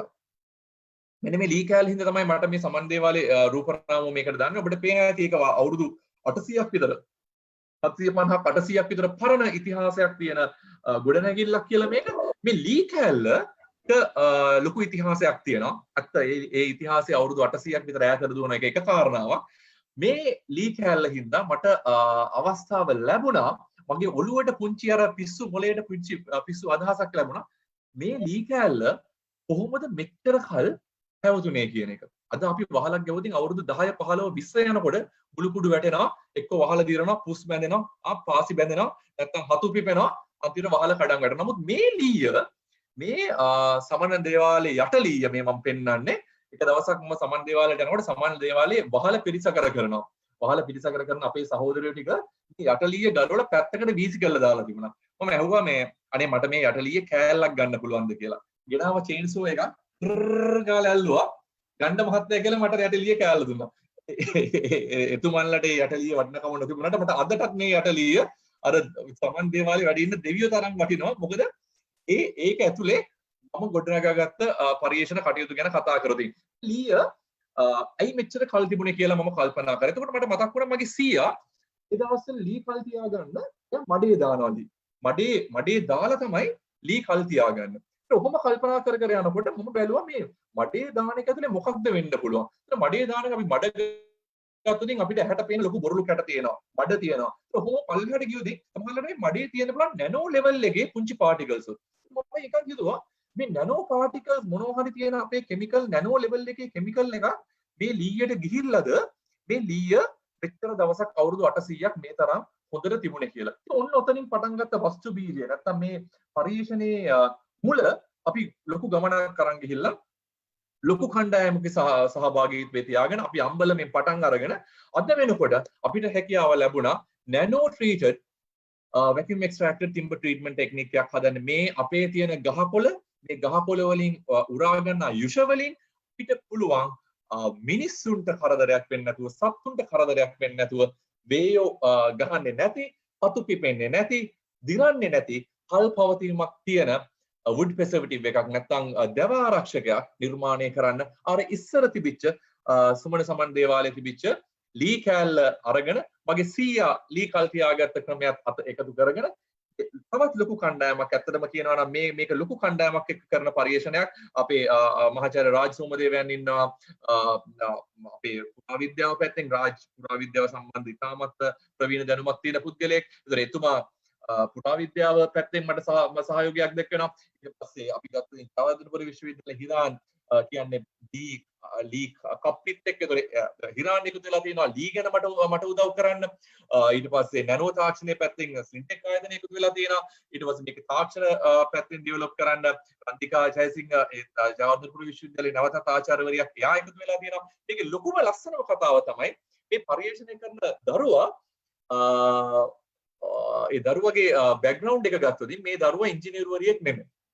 මේ දරුවා ඩිසයිනර් කෙනෙක් නැත්නම් මේ දරුවා හොඳ ටිම්බර් ඩිසයිනර් කෙනෙක්. මේ දරුවා හොඳටම දන්නවා ලීයක තියෙන්න ඕනේ හැඩය කොහොමද ලීයක් මොන වගේ ලීයක් වෙන්න ඕනේද කියන එක මේ දරුවා දැනගෙන ඉන්නවා. ඒතර මේ දරුවව මම සෝරගන්නේ ඒ දරුවගේ තියෙන ඒ හැකියාව මත පදනම් කරගෙන මිසක් එයාගේ තියෙන ඉංජිනේරු දැනුම පදනම් කරගෙන නෙවෙයි. ඒතර එයා ඉංජිනේරුවෙක් නෙමෙයි ඩිසයිනර් කෙනෙක්. ඒතර එයාගේ ක්‍රියේටිවිටි එක ඉතින් ඇවිල්ලා තියෙනවා. මගේ සිවිල් ඉංජිනේරු දැනුම ඇවිල්ලා තියෙනවා. රාජ්ගේ ආකියොලොජිකල් නැත්නම් පුරා විද්‍යාත්මක දැනුම ඇවිල්ලා තියෙනවා. හිරාන්ගේ ලී ගැන තියෙන දැනුම ඇවිල්ලා තියෙනවා. සින්ටෙක් එකෙන් ඇවිල්ලා තියෙනවා නැනෝ තාක්ෂණය ගැන. අන්තිමට මේ කණ්ඩායමක් විදිහට එකතු වුණාට පස්සේ ඉතාමත්ම හොඳ රටට අර ඩොලර් ගේන්න පුළුවන් නිර්මාණයක් බවට පරිවර්තනය කරන්න පුළුවන්. ඉතින් මේ මම කතා කරන්න උත්සාහ කරේ දුවේ පොතේ මේවා ලේසියෙන් කරන්න පුළුවන් කතන්දර නෙමෙයි. ඇත්තටම ලොකු කතන්දර ගොඩක් මේ පරීක්ෂණ ඇතුලේ තියෙනවා. සරලවම විනාඩි දෙක තුනකින් කිව්වට මේ ඇතුලේ ලොකු පරීක්ෂණ කටයුතු සිද්ධ වෙනවා. මේකට සමහරවිට ලොකු පරීක්ෂණ ගාර අවශ්‍යතාවයක් ලැබෙනවා. ඒතර ඔබට පේන ඇති මේක ලේසියෙන් කරපු දෙයක් නෙමෙයි කියන එක. ඉතින් මේ හැම දෙයක් තුළම අපිට හැකියාව ලැබුණා නව නිර්මාණ කිහිපයක් බිහි කරන්න. මට උත්සාහ කරේ නව නිර්මාණ කරන්නේ මොකද්ද? ඇයි අපිට වෙලා තියෙන්නේ? මොකද්ද අපි කොහෙද අපිට වැරදුනේ කියන එක තේරුම් කළා. මම කරපු කීපයක් තේරුම් කළා දෙන්න කොහොමද නව නිර්මාණයකට එළඹෙන්නේ කියන එක සහ නව නිර්මාණයක් තාක්ෂණ සාර්ථක කරගන්නේ කොහොමද කියන එක. ඉතින් ඒකත් එක්ක මම මගේ කතාව මූලික පළවෙනි කතාව මම මෙතනින් මේ අවසන් කරන්න. අපි උත්සාහ කරමු සාකච්ඡාවත් එක්ක මේක ඉස්සරහට කරගෙන යන්න. බොහොම ස්තුතියි ප්‍රොෆෙසර් අපේ ෆස්ට් සෙෂන් එකේ අපිට මේ විදිහට හොඳ ප්‍රවේශයක් ගන්න පුළුවන් වුණා කියලා මං හිතන්නේ ප්‍රොෆෙසර් අමරසේන අපිත් එක්ක ඉන්නවාද මේ අවස්ථාවේ ප්‍රොෆෙසර් ඉතාලම බිසි වගේ තැන්ක් යූ ප්‍රොෆෙසර් අපිත් එක්ක මේ ඉන්නවට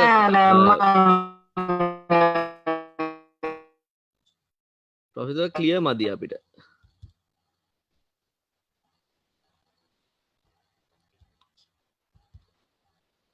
Professor?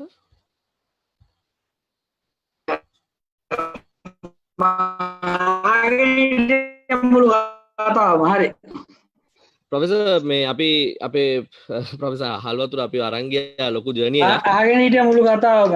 තමයි. ඇහෙනවද මට නම් ඇහෙනවා. ප්‍රොෆෙසර් ඇහෙනවා අපිට? ඇහෙනව නේද? මට ඇහෙනවා. ඇහෙනවද? චතුරංග ඇහෙනවා. මම ඇහෙනවද දැන්? මම අන්තිමට අහගෙන හිටියා. ප්‍රොෆෙසර් දෙන්නම ඇහෙනවා. අපි ප්‍රොෆෙසර් අපිට just before we ඊට අහගෙන හිටිය කතාව ඉතින් හොඳයි විශිෂ්ටයි. ඔව් සර්. ඒක තමයි මේ දැන් අපිට කමෙන්ට්ස් වලත් මේ මගේ අතේ මගේ ෆෝන් එකට Facebook අපේ සෝෂල් මීඩියා පැත්ත මොනිටර් වෙනවා මගේ ෆෝන් එකේ. ඒතකොට මෙතනත් ප්‍රොෆෙසර්ටත් පේනවා මේ සයිඩ් එකේ අපේ ෆීඩ්බැක් එකක් රියල් ටයිම් ෆීඩ්බැක් එකක් ප්‍රොෆෙසර්ටත් පේනවා. එතකොට ප්‍රොෆෙසර් අමරසේන මට අහන්න ඕනේ අපි දැන් එදා කතා කරපු අපි එදා කතා කරද්දී අද කතා කරද්දී තත්ත්වය පොඩ්ඩක් වෙනස් වෙලා. ලෝකේ වගේම අපේ රටත් වෙනස් වෙලා ආණ්ඩු මාරු වෙලා ගොඩක් දේවල් වෙලා. එතකොට එහෙම තියෙන සිටුේෂන් එකක මේ අපි රටක් විදිහට අපි එදා කතා කර දෙයට ප්‍රොෆෙසර් අද වගේ මම ඒ ප්‍රශ්නෙම වගේ අහුවොත් ඒ කියන්නේ අපි ඉන්න තැන ගැන අද ප්‍රොෆෙසර් පොඩි කෙටියෙන් මේ අපි අපේ ක්වෙස්චන් ඇන්ඩ් ආන්සර් සෙෂන් එකට යන්න කලින් ප්‍රොෆෙසර් මොකද්ද හිතන්නේ අපි අද ඉන්න තත්ත්වය ගැන? කියන්නේ කොවිඩ් වලින් පස්සේ අපි දැන් ටික දුරක් ආවා ඒකයි මම මේ අහන්නේ. අපි ඉන්න තත්ත්වය ගැන මම මෙහෙමයි මම හැමතිස්සෙම හොඳ පැත්ත දකින පුද්ගලයෙක්. මම දැන් අපිට පුළුවන් වෙලා තියෙනවා පාසල් පටන් ගන්න යම් ආකාරයකින් විශ්වවිද්‍යාල පටන් ගන්න අපිට ප්‍රවාහන පටන් ගන්න රැකියා ආරම්භ කරන්න ඉතින් මේ පැත්ත එක හුඟක් හොඳයි අපිට තවමත් කොවිඩ් වල අවදානම තියෙනවා හැබැයි අපි ඒක හොඳට කළමනාකරණය කරගෙන යනවා මට කනගාටුවක් තියෙනවා මට තාම අපි අර මාස ගාන වැහිලා ඉන්නකොට ගෙදර ඇතුලේ රට ගැන අපි ගැන අලුතෙන් හිතුවා හැබැයි පොඩි ප්‍රශ්නයක් තියෙනවා ආපහු ආවම දැන් බලන්න පාර ගැන ආයේ පාර ගිහිල්ලා තියෙන මුල් තැනටම තාම බස් රේස් යනවා ළමයි අඩ කරන් යනවා එළවනවා දැන් එතෙන්ට අපි ආපහු යන්න බෑ මම හිතන්නේ එතෙන්ට අපි ආපහු යන්න ඉඩ දෙන්න බෑ කියන එකයි ඒක කොහොමද පාලනය කරන්නේ මට උන් ඔතෙන්ට තමයි මම නම් මේ අපි ළමයි එක්ක එන්න ඕනේ අපිට අවශ්‍යයි නිශ්චිතවම මේ බුද්ධිමත් තරුණ කණ්ඩායම රංගික කියෝ වගේ නිර්මාණශීලී තරුණ කණ්ඩායමක් බවට පත් කරනවා වගේම නියත වශයෙන්ම සිවිල් සමාජය පිළිබඳව අවදියෙන් ඉන්න සිවිල් සමාජයේ ව්‍යාපාරයක් බවට පත් වෙන්න වැරදි වලට විරුද්ධව පෙනීට මේක මේ අපි හුඟක් කැමති මේ දේශපාලනඥයෝ විතරක් කරන වැරදි වලට විරුද්ධව පෙනී හිටින්න එහෙම නෙවෙයි අපිම කරන වැරදි වලට විරුද්ධව පෙනී හිටින්න අපේ ළමයි ලයිට් එකක් දාලා යනකොට ලයිට් එක ඔෆ් කරන්න කාමරේ විදුලිය නාස්ති කරන්න එපා ටැප් එක වහන්න වතුර නාස්ති කරන්න එපා අර ආහාර සිරිත් පුරුදු කරද අපි පුංචි දර්ශනයක් හැටියට අපි මේ ඉවරලා දැන් පටන් ගත්තේ ඊයේ පෙරේදානේ ළමයි එක්ක පුංචි වැඩ ටිකක් අපි ළමයින්ට බාර දුන්න කොලකඳ ව්‍යාපාරයක් දුප්පත් ළමයි තමයි කරන්නේ ඒගොල්ලෝ ඒ කොලකඳ අට උදේට දෙනවා අපිට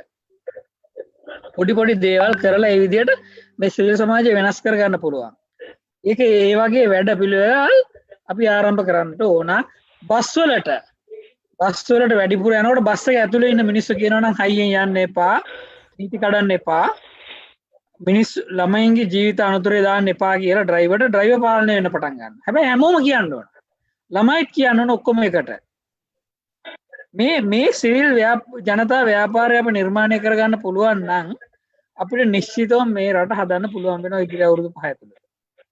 අපේ බරපතලම ප්‍රශ්නේ තියෙන්නේ මේ වැරදි ඉවසීම සහ වැරදි හරි බව කියන. දැන් ඔයක අර ලස්සන කතාවක් තියෙනවනේ. right wrong කියලා ඉස්සර ඉගෙන ගත්තනේ වැරදි හරි සහ වැරදි කියලා. right සහ wrong. ඔය අතරට all right කියලා වචනයක් ආවනේ. මේ all right කියන්නේ මොකක්ද කියලා අපි දන්නේ නැහැ නේ රංගික. all right කියන්නේ altered right. මේ හරිම දේ නෙමෙයි ඊට වැඩිය පොඩක් වැරදි දේ පොඩ්ඩක් හරි. all right altered right එකක්. මේ all right වචනේ තමයි වැරද්ද තියෙන්නේ. ඔය all right එක අයින් කරලා මේක හරි මේක වැරදි මෙතන කළු රේඛාවකින් දෙනවා මේක සුදු කළු වෙන් කරන රේඛාවක් කියලා මේ අපේ දරුවන්ට හිතා ගන්න පුළුවන් නම් අපිට පුළුවන් වෙනවා කවුරු වැරද්ද කරාද මේ උපකල්පිත ඇතුළත මම වැරද්දක් කරොත් සර් කරපු දේ වැරදි කියලා මට කියන්න පුළුවන් වෙන මිනිස්සු කණ්ඩායමක් ඉන්නෝනේ දේශපාලන හේතු හින්දා නෙවෙයි මම වැරද්දකට දඬුවම් කරන එක ශිෂ්‍ය සහෝදරයෙකුට දඬුවම් කරන එක වැරදි කියලා දකින්න නැතුව වැරද්දකට දඬුවම් කරන එක හරි කියලා දකින්න පුළුවන් වෙනවා. තමන්ගේ සහෝදර ශිෂ්‍යෙක් කෙනෙකුට තව කාන්තා ශිෂ්‍යාවකට හිරිහැර කරනවා නම් ඒක වැරදි කියලා දකින්න පුළුවන් වෙනවා. මේ සිවිල් සමාජයේ පරිවර්තනය කරන තැනට අපිට ආපහු යන්න ඕන මේ COVID-19 වලින් පස්සේ එහෙම යන්න පුළුවන් නම් මේ නිර්මාණශීලී සමාජයත් අපි නැවත ගොඩනගා ගන්න පුළුවන් වෙනවා. මොකද ඒක තුළ තමයි නිර්මාණ බිහි වෙන්නේ.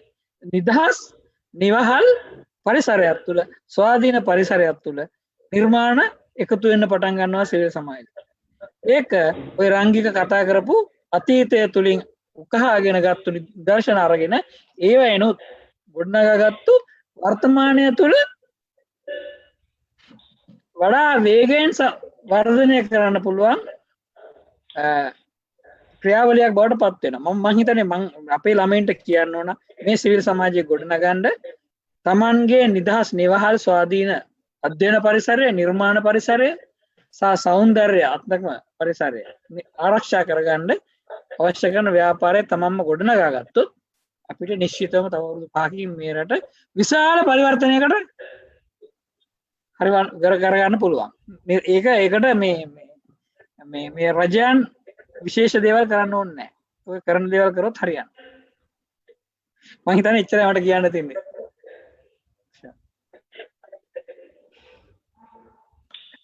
ඔයා මියුට් කරලා. චතුරංග මයික් එක ඔන් කරගන්නවා චතුරංග.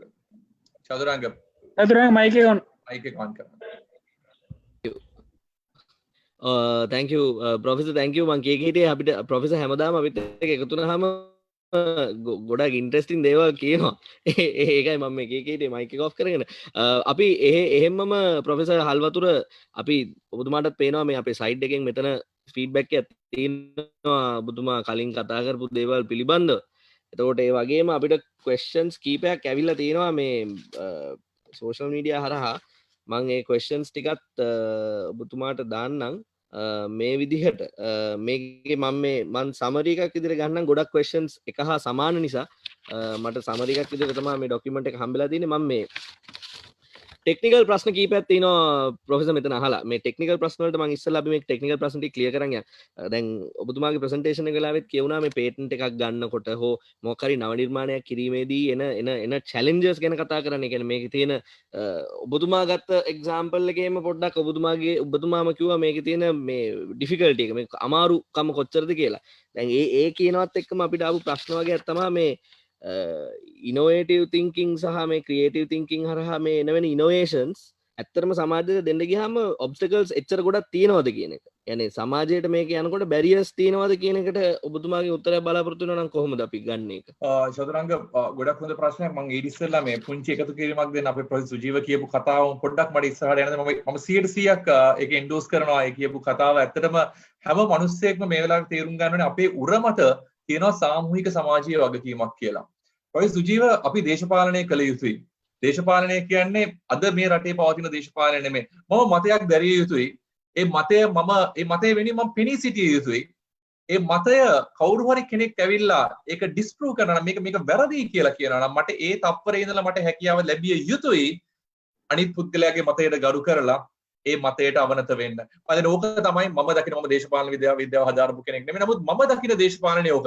ඔය දේශපාලනය තුලින් සාමූහික සමාජීය වගකීමක් තියෙනවා කියලා ගියොතින් මම හිතන්නේ අර කියපු ඉනෝවේෂන් වලට වඩා වැඩි යමක් අපිට රටට කරන්න පුළුවන්. ඒ වගේම තව පුංචි නිවැරදි කිරීමක් කරන්න දෙන්න සුජිව චතුරංග සමහරවිට අපේ මේ වැඩසටහන අහගෙන ඉන්න අය හිතෙන්න පුළුවන් මේ නව නිර්මාණ කියලා කියන්නේ තාක්ෂණය කියලා. සමහරවිට මම කියපු ප්‍රසන්ටේෂන් එක ඇතුළෙත් ඒක පේන්නේ නැති. ඇත්තටම නව නිර්මාණ කියන්නේ තාක්ෂණය නෙමෙයි. අපි චතුරංග කරන සබ්ජෙක්ට් එක නැත්නම් චතුරංගගේ විෂයපතේ ගතුනේ චතුරංග ඕක ඇතුලේ නව නිර්මාණ කරනවා. අද අපේ මේ මීටින් එකම නව නිර්මාණයක්. මේක තාක්ෂණය නෙමෙයි. සමාජීය නවෝත්පාදන ලක්ෂ ගණනක් නිර්මාණය වෙනවා මේ රට ඇතුලේ. නමුත් ඒවා අපි නව නිර්මාණ විදිහට දකින්නේ නැහැ. ගොඩක් වෙලාවට අපි උත්සාහ කරන්නේ ආඩිනෝ බෝඩ් එකේ කම්පියුටර් රොබෝ කෙනෙක් තමයි නව නිර්මාණයක් කියලා කියන්නේ. ඒක සම්පූර්ණ වැරදි වැඩක්. කම්බි කැලලක් අරගෙන අවල ගත්තනම් අපි හැට්ට කට් කර අර සාරි අර තියෙන්නේ මොනවද ඒකට කියන්නේ මොන කටුවද කියලා ආරිස් කටුවද මොකක්ද කියලා අපි දන්නේ. මේ කටුව කියන්නේ ලෝක පූජිත නව නිර්මාණයක්. ඩොලර් බිලියන ගාණකට වියදම් මේ විකිණිච්ච නව නිර්මාණයක්. ඒතකොට ඒ කම්බි කැලල නවන විදිය නැත්නම් පේපර් ක්ලිප් එක ලෝක පූජිත නව නිර්මාණයක්. ඒතකොට නව නිර්මාණ කියලා කවුරු හරි කෙනෙක් උත්සාහ කරනවා නම් ඒක ආඩිනෝ බෝඩ් එකක් කියලා කියන්න. එහෙමත් නැත්නම් මේක මේ රොබෝ කෙනෙක් හදන එක කියලා කියන්න. මම මේක සම්පූර්ණ ප්‍රතික්ෂේප කරනවා. ඒතකොට සමාජ විද්‍යාව ඇතුලේ නව නිර්මාණ තියෙනවා. දේශපාලන විද්‍යාව ඇතුලේ නව නිර්මාණ තියෙනවා. කෘෂිකර්මාන්තය ඇතුලේ නව නිර්මාණ තියෙනවා. කතා කරන විදියේ නව නිර්මාණ තියෙනවා. ඒතර මේ හැම දෙයක්ම නව නිර්මාණයක්. ඒතර නවත්වයක් එක්ක ඉස්සරහට යන එක මම හිතන්නේ එහෙම කියනකොට මම චතුරංග අහපු ප්‍රශ්නෙට යම් දුරකට උත්තර සැපයවා වෙන්න පුළුවන්. මේ නව නිර්මාණයක් සමාජගත කරනවා කියන එක පැහැදිලිවම ලේසි වැඩක්. ලේසි වැඩක් කියලා කිව්වම කෙනෙක් මාත් එක්ක ආයි ප්‍රතිතර්කයක් නිර්මාණය කරන්න පුළුවන්. ප්‍රතිතර්කය නිර්මාණය කරන්න ඉස්සෙල්ලා මම හිතන්නේ මේක එක්තරා විදියක පැහැදිලි කිරීමක් මගේ ප්‍රසන්ටේෂන් එක ඇතුලේ කරන්න. නමුත් නැවතත් මම පැහැදිලි කිරීමක් කරන්න. චතුරංග මෙහෙමයි. අපි හිතමු මම හීනෙන් නැගිටිනකොට මට හිතෙනවා රයිට් මෙන්න මේක හොඳ අදහසක් කියලා මම නව නිර්මාණයක් කරලා මම මේක හදලා මම සමාජයට ගිහිල්ලා දුන්නදී මෙන්න මම අලුත් දෙයක් හදලා දෙනවා මේක ගන්න කියලා මම හිතන්නේ සමාජයේ පිරිස් ඒක ගන්න සැදී පැහැදී ඉන්නවා කියලා ඒක ගන්නෙ නැහැ. මොකද ඒක ඕන්ගේ ගැටලුවක් නෙමෙයි. නමුත් අපිට හැකියාව තියෙනවා නම් අපි සරලව ගමු කොවිඩ් ව්‍යසන තත්ත්වය. අපි ලංකාවේ කෙනෙකුට පුළුවන්කම තියෙනවා නම් කොවිඩ් වලට බෙහෙතක් හොයාගන්න චතුරංග අද ලෝකේ බිලියන 7.8ක් බලාගෙන ඉන්නවා මේ බෙහෙත ගන්න. ඒතර අපිට පුළුවන්කම තියෙනවා නම් මේ සමාජයේ තියෙන ගැටලුවක් අරගෙන ඒ ගැටලුවට උත්තරයක් හොයන්න ඒක ගන්න රිසීවර් කෙනෙක් මේ සමාජය තුළ බලාගෙන ඉන්නවා. එහෙම නැතුව සමාජයේ ඉල්ලන්නේ නැති දෙයක් නිර්මාණය කළා. මෙන්න මම නව නිර්මාණයක් හදුවා කියලා සමාජගත කරන්න උත්සාහ කරන්නේ. ඒක සමාජගත කරන්න බෑ චතුරංග. ඒ වගේම තමයි කවුරු හරි ව්‍යවසායකයෙක් හිතාගෙන බලාගෙන ඉන්නවා නම් මම නව නිර්මාණයක් කළා මේකට ආයෝජනය කරන්න කියලා. ව්‍යවසායකයෙක් කවදාකවත් මේ නව නිර්මාණයට ආයෝජනය කරන්නේ. මොකද ව්‍යවසායකයා නව නිර්මාණයට ආයෝජනය කරන්නේ ඔහුට මාකට් එකක් තියෙනවා නම්. ඒතර මාකට් එක ඒක පිළිගන්න මිනිස්සු ඉන්නවා කියලා ඒත් යනකම් ව්‍යවසායකයා කවදාකවත් මේ නව නිර්මාණයකට ආයෝජනය කරන්න. එතකොට අපිට මුලට යන්න සිද්ධ වෙනවා. වැරදීමට මුලයි මුල අමතක වීම. මුලට යන්න සිද්ධ වෙනවා චතුරංග. ඒ මුල තමයි සමාජයේ ඇතුලෙන් ප්‍රශ්නයක් අරගෙන එන එක. ඒ ප්‍රශ්නේ අරගෙන ආවොතින් නව නිර්මාණය සමාජගත කරන්න විකුණ ගන්න අර සරල භාෂාවෙන් කියනවා මේක විකුණන්න සරල වෙයි. ඒ වෙනතු සමාජයේ නැති ගැටලුවකට ප්‍රශ්නයක් උබදවපු ටික ප්‍රශ්නයක් නිර්මාණය කරලා ඒක නව නිර්මාණයක් තමයි අලුත් දෙයක් තමයි ඔහු නිර්මාණය කරන්නේ. නමුත් ඒ නව නිර්මාණය සමාජගත කිරීමේ හැකියාවක් ලැබෙන්නේ නැහැ චතුරංග. thank you professor දෙන්නම thank you අපිට මේ අපේ මේ zoom හරහා අපිත් එක්ක join වෙලා ඉන්න කෙනෙකුත් ප්‍රශ්නයක් අහලා තිනවා. අපි මේ ප්‍රශ්නෙත් මේ අපි පොලිටික්ස් වලට යන්න ඕනේ නැහැ. නමුත් මේ ප්‍රශ්නෙත් මම හිතනවා වැදගත් කියලා. මම මේ මගේ අතේ තියෙන අනිත් ප්‍රශ්න වලට යන්න කලින් මේ ප්‍රශ්නෙත් යොමු කරන්න. කොතරම් නිර්මාණ අපේ රටේ විහුණාද? අපේ රට තුල ඒවා දියුණුව හෝ රජය විසින් ඒවට ප්‍රමාණවත් සහයෝගයක් තිබේද? පසුගිය කොවිඩ් කාලය තුල කොතරම් නවෝත්පාදන බිහි වුණාද යන්න අපි හැමෝම දන්නවා. ඒත් ඔවුන්ට අනාගතයක් ඔවුන්ට අතදීමක් අප රට තුළ තිබේද? ඒ ප්‍රශ්නෙට ප්‍රොෆෙසර්ස්ලා දෙන්නගෙන් කවුරු හරි මම හිතන්නේ ප්‍රොෆෙසර් හල්වතුරට පුළුවන් මේක ඔබතුමාගේ මතය මොකක්ද මේ ගැන? ප්‍රොෆෙසර් දෙන්නගෙන්ම මම අහුවොත් මේ ප්‍රශ්නේ. ඔව් මම ප්‍රොෆෙසර් සුජීව උත්තර දීලා මම කතා කරන්නේ නැත්නම් මම කතා කරන්නේ නෑ රාංගි කතා කර රාංගි කතා කරන්නේ මේක මට තියෙනවා නෛතික අයිතියක් මේ ප්‍රශ්නෙට උත්තර දෙන්න නව නිපැයුම්කරුවන්ගේ කොමිසමේ කොමසාරිස් විදියට මම හිතන්නේ මම මේකට උත්තර දිය යුතුයි නව නිපැයුම්කරුවන්ගේ කොමිසමේ කොමසාරිස් විදියට කියලා මම හිතනවා. ඇත්ත නව නිර්මාණ බිහි වුණා. ලංකාවේ නව නිර්මාණකරණයට නව නිර්මාණ බිහි වෙන අතරම දැන් අපි සහසක් නිපැයුම් නව එක ලංකාවේ තියෙන ස්ක්‍රීනින් එකට ගත්තොත් නව නිර්මාණ 1000ක් 1500ක් එනවා. නමුත් මේ කීයක් සමාජගත වෙනවද? සමාජගත නොවෙන්න හේතු ගොඩක් තියෙනවා චතුරංග. ප්‍රධානම හේතුව තමයි ලංකාවේ අපි කොච්චර කතා කරත් මිලියන 22කින් කී දෙනෙක් ලංකාවේ ජීවත් වෙනවද චතුරංග? මේ පොළවේ කකුල ගහලා අනිත් කකුල අඩුම ගානේ බංගල්දේශවත් මාලදීවේනවත් ජීවත් වෙන චරිතෙ ඉන්නේ. මේඩ් ඉන් බංගල්දේශ් කියලා ගහලා ආවොතින් අපේ ලංකාවෙන් ගිහිල්ලා ඒක බාර ගන්න මිනිස්සු ඉන්නවා. නමුත් ලංකාවේ මේඩ් ඉන් ශ්‍රී ලංකා කියලා ගැහුවොතින් ඒක බාර ගන්න මිනිස්සු නැහැ. ඒක තමයි යථාර්ථය. මේක දේශපාලකයන්ට දොස් කියලා වැඩක් නැහැ. මේක වෙනස් කරන්නේ අපි. මේ හිත ඇතුලේ ජීවත් වෙන චරිතයක් ලංකාව ප්‍රතික්ෂේප කරන. මෙන්න මේක වෙනස් කරගත්තොත් චතුරංග ලංකාවේ නව නිර්මාණකරණය තැනක් එයි. ඒක නැතුව දේශපාලන යාන්ත්‍රණයවත් නැත්තම් ලංකාවේ තියෙන බැංකු ටික ඇවිල්ලා බැංකුවල තියෙන සියලුම තැන්පත් නව නිර්මාණකරණයට එදෙව්වත් මම හිතන්නේ මේ හදන නව නිර්මාණ බාර ගන්න පුළුවන් ජනතාවක් මේ ලංකාවේ ඇතුලේ ඉන්නවා කියලා. පළවෙනි මාකල්පයේ වෙනසකට යා යුතුයි. මේ ප්‍රශ්නේ අපි පුතා හොත්තුව වගේම මම හිතන්නේ අපි මේ වැඩසටහන බලන් ඉන්න සහ බලන් නොඉඳින හැම කෙනෙකුටම අපි ආයෝජන කළ යුතුයි. ලංකාවට කකුල් දෙකම ගන්න, කකුල් දෙක අරගෙන ලංකාවේ තුල ජීවත් වෙන්න උත්සාහ කරන්න.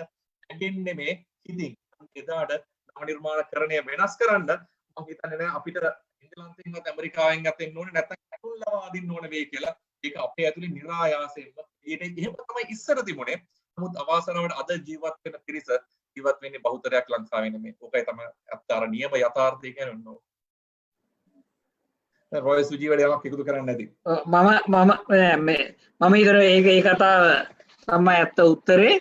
අපි අපේ ඔගේ ලස්සන කතාවක් අහලා මම කියුවා මම රංගික ජපාන් ශිෂ්‍යයෙක් එංගලන්තේ දෙවෙනි ලෝක යුද්ධයෙන් පස්සේ ගියා විශ්වවිද්‍යාලය ඉගෙන ගන්න.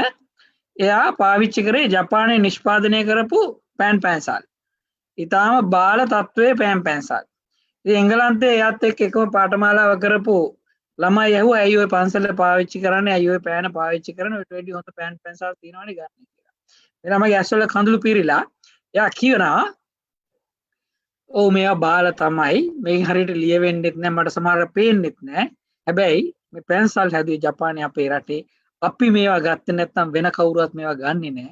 ඒ හින්දා තමයි මේක අමාරුවෙන් හරි අපි පාවිච්චි කරලා අපි අරන් මේක පාවිච්චි කරන්න කියලා. අන්න හැංගීම ඒ තුල තමයි ජපානයේ අද නිර්මාණය වෙලා තියෙන්නේ. අද තියෙන තත්ත්වයට එදා තිබුණු සම්පූර්ණයෙන්ම විනාශ වෙච්ච රටක් නේ දෙවෙනි ලෝක යුද්ධයෙන් පස්සේ සම්පූර්ණයෙන් බිමට සමතලා වෙච්ච රටක් අද තියෙන තැන බලන්න ඔය ආකල්පින්ද තමයි හැදුනේ. ඒ ජනතාව ඒක පිටිපස්සේ හිටියේ. අපේ ප්‍රශ්නේ තියෙන්නේ උතන අපි කොයිතරම් කය ගැහුවත් ලංකාවට ආදරේ කියලා අපි ඇත්තටම ලංකාවට ආදරේද කියලා මනින්න ඕනේ ක්‍රියාවෙන් කතාවෙන් නන් නෙවෙයි. ඉතින් අපි ඔක කරොත් අපි මිනිස්සුන්ට ආදර හැම පුද්ගලයෙකුටම ආදරය කරන්න පුළුවන් නම් අපිට හැම කාන්තාවකටම හැම පුරුෂයෙකුටම මිනිහෙකුටම ආදරය කරන්න පුළුවන් නම් හැම ගහකට සතෙකුටම ආදරය කරන්න පුළුවන් නම් ඒ තුල අපි අපේ දිනපතා හැසිරීම දිනචරියාව ගොඩනගා ගන්නවා නම් පාරේ යන විදිහ හදා ගන්නවා නම් රට හැදෙන්න පටන් ගන්නවා නව නිර්මාණ වලට තැනක් එනවා බලන්න දැන් අර කියපු කර කවි බලන්න අපේ සෝෂල් මීඩියා වල දකින්න එක මැකෝට ගහන කවි නේ කොයිතරම් නිර්මාණශීලී දේවල් ඒව නව නිර්මාණනේ ඇත්තටම ඒක දැකලා අපි හොඳටම hina වෙනවා හැමදාම hina වෙනවා ඒක තමයි ජීවිතේක කොටසක් අපේ හරි ඔය ඒක ගෙනියන්න පුළුවන් නම් ඒක අගය කරන්න පුළුවන් නම් අපේ රට තව කෙටි කාලයක් තුල හදන්න පුළුවන් මේකට අවුරුදු 25ක් යන්නේ නැහැ අපි ඔක්කොම කැමතියි අපි මැරෙන කලින් මේ රට දිනුනලා දෙන බල දකින්න thank you professors අපිට තව පොඩි වෙලාවක් තියෙන්නේ හැබැයි මම කියවුතු කාරණයක් තියෙනවා අපේ මේ පාටිසිපන්ට්ස්ලා හැමෝටම සෝෂල් මීඩියා වලින් අපේ Facebook පිටුවෙන් හරි වෙන අපේ මේ Zoom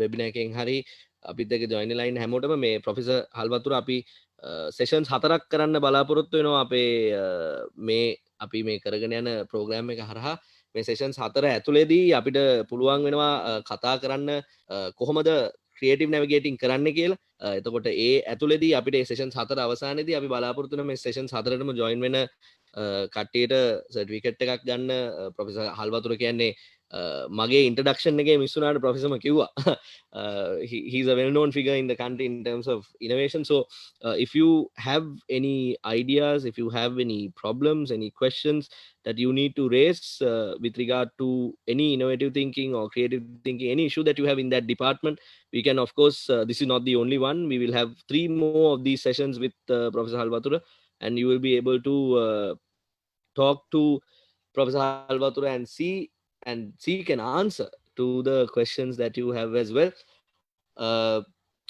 that is where we are final question එක විදිහට professors ලා දෙන්නටම මම ගන්නම් මේ අපේ ලංකාවේ මං හිතන්නේ මේ සයිඩ් එකෙන් අපිට ප්‍රශ්නකුත් ආවා ඒ ප්‍රශ්නය මම පොඩ්ඩක් modify කරලා අහන්නම් දැන් අපි ගත්තොත් professor හල්වතුර professor අමරසේන මේ ලංකාවේ අපේ ළමයි හෝ වැඩිහිටියෝ හෝ කවුරු හරි අපේ ස්ටීරියෝටයිප් මෙන්ටැලිටි එකක් තියෙනවා අපි අපිට රාමුවක් අපි හදාගෙන ඉන්නවා අපි මේ රාමුව ඇතුලේ තියෙන ඉනෝවේෂන්ස් විතරයි අපිට සාර්ථක වෙන්න පුළුවන් වගේ අයිඩියා එකක් තියෙනවා. ඒතර අපි එක්සැම්පල් එකකට ගත්තොත් එහෙම අපි ෆිල්ම් එකක් බැලුවොත් අපි දකිනවා අපිට රටවල් වල කවුරු හරි අවුරුදු 12 13 ළමයි කවුරු හරි VIP කෙනෙක්ගේ සයිට් එකක් හැක් කරොත් එහෙම ඒ ළමයාට ඒ NASA එකෙන් හරි ඒ වගේ තැනකින් ජොබ් එකක් දෙන ෆිල්ම් අපි ඕන පදන් දැකලා තියෙනවා. ඒවා ලංකාවේ වෙන්නේ ඊට වඩා හාත්පසෙම වෙනස් දෙයක් කියලා තමයි මේ කමෙන්ට් එකකත් අපි මේ සයිඩ් එකෙන් එහා සමාන කමෙන්ට් එකක් ආවා ගිනියාවියක් වගේ කවුරු හරි හැදුවොත් මොකද ලංකාවේ වෙන්නේ කියලා. ඉතින් ඒ ප්‍රශ්නේ තියෙනවා නේද? ඒ කියන්නේ අපේ සිස්ටම් එකක් විදිහට අපි හැමෝගෙම thinking pattern එකේ වෙනසක් විය යුතුයි නේද හල්වතුර ප්‍රොෆෙසර් හල්වතුර පැහැදිලිවම චතුරංග මම මේක තමයි මමයි ප්‍රොෆෙසර් සුජීවයි දෙන්නම දිගින් දිගටම කිව්වේ මේක ආකල්පම වෙනසකට යා යුතුයි මේක මම හිතන්නේ කෙනෙකුට දොස් කියනවට වඩා අපිට සිද්ධ වෙනවා අපේ ඇතුළ වෙනස් කරගන්න මේ ජීවත් වෙන මේ අපි ඇත්තටම මැරෙන මිනිස්සු අපි සදාකල් ජීවත් වෙන්න ආව මිනිස්සු නෙමෙයි. ඒතර අපි මැරෙන චරිතේ මේ පුංචි කාලය ඇතුළත රටට යමක් කරලා ලෝකෙට වැඩ යමක් කරලා මේ ජීවිතේ සමුගන්න පුළුවන් නම් ඒක තමයි හොඳම දේ. ඒතර මම හිතන්නේ අහුවේ ප්‍රශ්නේ ඒක නෙමේ. කියන්නේ මේ වගේ දේවල් වලට පිළිගැනීමක් නෑ නේද කියන එක. ඇත්තටම දෙවෙනි කාරණාව තමයි අපි තේරුම් ගත යුතු දෙයක් තමයි ලංකාව කියන්නේ ප්‍රොඩක්ෂන් ඉකොනොමි එකක් තියෙන රටක් නෙමෙයි. අපි නිෂ්පාදන ආර්ථිකයක් මත තියෙන රටක් නෙමෙයි. අපි සර්විස් oriented economy එකක් තියෙන නැත්නම් සේවා සපයන ආර්ථිකයක් තියෙන රටක්. ඒතර මේ සේවා සපයන ආර්ථිකයක් ඇතුලේ නිෂ්පාදන ආර්ථිකයකට උවමනා කරන නව නිර්මාණ බිහි වෙච්ච පළියට ඒකට පිළිගැනීමක් ලැබෙනවා අඩුයි. අපි ඒක නියම යථාර්ථයකට මුහුණ දෙන්න සිද්ධ වෙනවා. අපිට යම්කිසි විදියක සිද්ධ වෙනවා මේ රට සේවා ආර්ථිකයකින් නිෂ්පාදන ආර්ථිකයක් බවට පරිවර්තනය කරන. ඒක ඇතුලේ මම හිතන්නේ නැවතත් අපිට තියෙන සාමූහික සමාජීය වගකීම සමහරවිට අපිට තුවක්කුවක් හදලා තුවක්කු කර්මාන්ත ශාලාවක් ලංකාව ඇතුලේ නිර්මාණය කරන්න බැරි වෙයි. නමුත් එංගලන්තයට යවන්න පුළුවන් හොඳ පිහියක් ලංකාවේ හදන්න පුළුවන් වෙයි අපේ කම්හලේ වැඩ කරන මහත්මයාට. ඒතර අපිට කරන්න පුළුවන් දේ අපිට මාකට් කරන්න පුළුවන් හොඳම දේ අපි කරන්න උත්සාහ කරමු. සමහරවිට එංගලන්තයට යවන්න පුළුවන් පුංචි කැවුම් ගෙඩියක් ලංකාවේ අපේ ගමකින් ආච්චියම්ම කෙනෙක්ගෙන්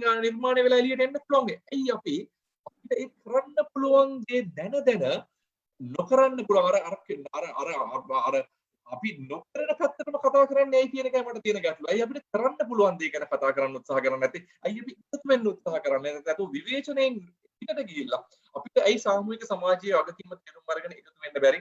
මේක නව නිර්මාණකරුවන්ගේ කොමිසමකට කරන්න පුළුවන්වත් නැත්නම් රුහුණ විශ්වවිද්‍යාලය මොරටු විශ්වවිද්‍යාලයට කරන්න පුළුවන් ගමනක් නෙමෙයි චතුරංග අපිට තේරුම් ගන්න සිද්ධ වෙනවා. ඒක අපි ඔක්කොම එකතු වෙන්න මිලියන 22ක් එකතු වෙන්න එක ගැම්මට නැගිටින්න සිද්ධ වෙනවා. මේක මම හිතන්නේ කොවිඩ් අපිට මදි කියලා මට හිතෙනවා. අත්‍තරම තව ටිකක් තව මාස දෙක තුනක් මේ ඡන්දේ පස්සට ගිහිල්ලා තව ලොක්ඩවුන් එක තව ටිකක් කියලා අපිට මේක දැනුණා නම් අර ගෙදර ඇතුලේ ඉන්න 4 දෙනා එකතු වෙනවා චතුරංග. අපි ගෙදර අපි කවදාකවත් නැවතිලා බැලුවේ නැහනේ. අපි හැමදාම රේස් එකක් දිව්වා. මේ පාන්දර බෑග් එක ගන්නවා දුවනවා ආයි ඇඳට වැටෙනකන් අපි යන්නේ රේස් එකේ. එහෙම නැතුව මේ කොවිඩ් ඇතුලේ අපිට අවස්ථාවක් හම්බුණා නවතින්න. නැවතිලා වැරදුනේ කොහෙද කියලා හොයලා බලන්න. ඒ තව මාස දෙකක් අපිට මේ ලොක්ඩවුන් එක සමහරවල්ලාට මාත් එක්ක වැරදිට තේරුම් ගන්නෙම මම මේ කියන්නේ මොකද්ද කියලා රට ජරා ජීර්ණ කරන එක නෙමෙයි මම කියන්නේ. ඇත්තටම තව චුට්ටක් වැටුණා නම් මම හිතන්නේ අර නැවතිච්ච එක තව චුට්ටක් වැඩි වුණා නම් අපේ දරුවන්ට අපේ වැඩිහිටියන්ට මේක නැවත හිතන්න අවස්ථාවක් ලැබුණා. මම හිතන්නේ අපිට ඒක අවස්ථාවක් ලැබුණා මදි. නමුත් ඒ අවස්ථාවේ ප්‍රයෝජනට ගන්න උත්සාහ කරමු. ඒ අවස්ථාවේ ප්‍රයෝජනට අරගෙන අපිට වැරදිච්ච තැන් ටික හරියට තේරුම් අරගෙන මේක අර ಜಾති කුල මල ભેද ස්ත්‍රී පුරුෂ අලු සුදු වලින් බෙදෙන්නේ නැතුව අපිට තියෙන මිනිස්සයෝ කියලා දෙයක් මේ ලෝකේ මිනිස්සු එමටයි මිනිස්සයෝ හරි අඩුයි චතුරංග මිනිස්සු ඉන්නවා බිලියන 7.8ක් හැබැයි මනුස්සයෝ හරිම චූටි ප්‍රමාණයයි ඉන්නේ. අපි බලමු උත්සාහ කරන මනුස්සයෝ නිර්මාණය කරන්න රටේ දේශපාලනයවත් රටේ ආර්ථික නිර්මාණය කරන්න ඉස්සෙල්ලා අපි එක මනුස්සයෙක් වෙනස් කරමු. ඒ මනුස්සයා තව මනුස්සයෙක් වෙනස් කරයි. ඒ මනුස්සයා තව මනුස්සයෙක් වෙනස් කරයි. ඔය චේන් එක ලොකු ගමනක් ගෙනියයි වැඩි කාලයක් නෙමෙයි දවස් කීපයකින් අපිට මේ ගමන ගෙනියන්න පුළුවන්. අපි හරියට මේ වැඩේට බැස්සොත්. ඔච්චරයි මට කියන්න තියෙන්නේ. ඔය ප්‍රශ්නේ. Thank you Professor Halwathura. Thank you Professor Amarasena. අපිට වෙලාව මෙච්චරයි අපිට තියෙන දැනට ඉතුරුලා තියෙන කාලේ මම අර කලින් කිව්වා වගේ මට මගේ ස්ක්‍රීන් එකේ ප්‍රයිවට් මෙසේජස් එනවා අපේ පාටිසිපන්ට්ස් ලගෙන් ප්‍රොෆෙසර් හල්වතුරුව කනෙක්ට් කරගන්න අපේ කරන සෙෂන්ස් වල මේ එක සෙෂන් එකක් විතරයි ප්‍රොෆෙසර් හල්වතුරත් එක්ක අපි මේ විදිහට සෙෂන්ස් තව ඔක්කොම 4ක් කියන්නේ තව 3ක් කරන්න බලාපොරොත්තු වෙනවා. එතකොට මේ සෙෂන්ස් වලත් ප්‍රොෆෙසර් හල්වතුර ගැන් මේ එන ප්‍රශ්නවලට අපිට ඇත්තටම වෙලාව දෙන්න පුළුවන් නම් හොඳයි. මේ ඉතාම වැදගත් ප්‍රශ්න අහන්නේ. ඒ වුණාට මේ අපේ තියෙන වෙලාව කල්පනා කරගෙන මේ ප්‍රශ්නේ තමයි අපිට තියෙන්නේ. ඉතින් අපිට ඇලොකේට් වෙලා තියෙන වෙලාව මෙච්චරයි. නමුත් මම ප්‍රොෆෙසර්ට මෙසේජ් එකකුත් එව්වා ඊමේල් ඇඩ්‍රස් එක ෂෙයා කරන්න පුළුවන්ද කියලා. එහෙම වුණොත් ඉතින් අපිට නෙක්ස්ට් සෙෂන් එකේ පුළුවන්. චතුරංග අපි ඒ ඉල්ලීමට අපි අහුම්කම් දෙමු. ඒගොල්ලන්ට යන්න පුළුවන් නම් නව නිර්මාණකරුවන්ගේ කොමිසමේ වෙබ්සයිට් එකට ශ්‍රී ලංකා ඉන්වෙන්ටර්ස් කමිෂන් කියලා ටයිප් කරලා බ්‍රවුසර් එකේ ටයිප් කරලා යන්න පුළුවන් නම් ඒගොල්ලන්ට මගේ පෞද්ගලික දුරකථනය පෞද්ගලික ඊමේල් මේ හැම දෙයක්ම උන්ට ලබා ගන්න. ඒ විතරක් නෙමෙයි නව නිර්මාණකරුවන්ගේ කොමිසම ඇතුලේ ඉන්න හැම නිලධාරියෙක්ගේම ඔවුන්ගේ කැමැත්ත ඇතුව ඔවුන්ගේ පෞද්ගලික දුරකථනය මම ෂෙයා කරලා තියෙනවා. ඉතින් ඒ ඇතුලේ ඕනම කෙනෙක්ට සම්බන්ධ වෙන්න පුළුවන්. අපි ගමනක් යමු. ඒකයි නැවතත් අපි අපේ පැත්තෙන් අඩි දෙක තුනක් ඉස්සරහට තියලා තියෙනවා. ඉතින් අපේ වැරද්දක් තියෙනවා නම් වැරද්ද නිවැරදි කරගන්නත් සහයෝගය වෙන්න ඔය පැත්තේ. මම හිතන්නේ චතුරංග අපි පුංචි මතක් කිරීමක් කළද මම හිතන්නේ දැන් අපි අද පටන් ගත්ත යම්කිසි ඉන්ට්‍රොඩක්ෂන් එකක් එක්ක අපි ඊළඟ අවස්ථා තුනම අපි අවස්ථාව ලබා දෙමු මේ අසන්නන්ට ඒගොල්ලන්ගේ ප්‍රශ්න ටික අරගෙන එන්න. ඊට පස්සේ අපි පොඩි ඩිස්කෂන් එකක් එක්ක මේ ගමන ගෙනියන්න පුළුවන්. මේ විදිහට යමු කියලා මම යෝජනා කරනවා. මොකද එහෙම වුණොත් මේක ගොඩාක් ප්‍රයෝජනවත් වැඩසටහනක් බවට පරිවර්තනය වෙයි.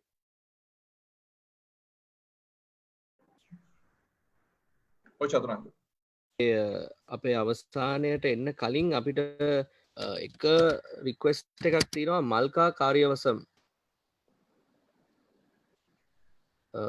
ස්විච් ඔන් කරන්න පුළුවන් නම් අපිට I'm trying to reach Malka Karyavasam to yes. Hello. Malka. It's Malka Karyavasam. Hi, can you hear me? Yes, I can hear. Can you hear me? I can hear you, but I can't see you. But you, I think you had a question. Malka, hi, Malka. Sorry. චතුරංග තව පුංචි දෙයක් මම හැමෝටම පේන්න මම හැම ගොඩක් දෙනෙක් අහලා ඉවලා තියෙනවා මගේ ඊමේල් මේ ලිපිනය ගන්න පුළුවන්ද කියලා මම හැමෝටම පේන්න මම ෂෙයා කරා මගේ ඊමේල් එක. ඒතර ඕනම කෙනෙකුට පුළුවන් ඒ ඊමේල් අංකයත් එක්ක මාත් එක්ක සම්බන්ධ වෙන්න. Yeah, Malka is I think Malka is online. Yeah. Yeah, Malka. Hi, Malka. Malka seems to be not moving. Yeah. It's stuck, I believe. He's stuck. Malka? Hello. Malka ඉන්නවා. Malka is is not switch off. away, Malka is Malka කතා කරන අයියෙන්. අයියෙන් කතා කරද? We lost him. Right. Anyway, Professor Halwatura, thank you. That is rangikauh@gmail.com. So rangikauh at Gmail.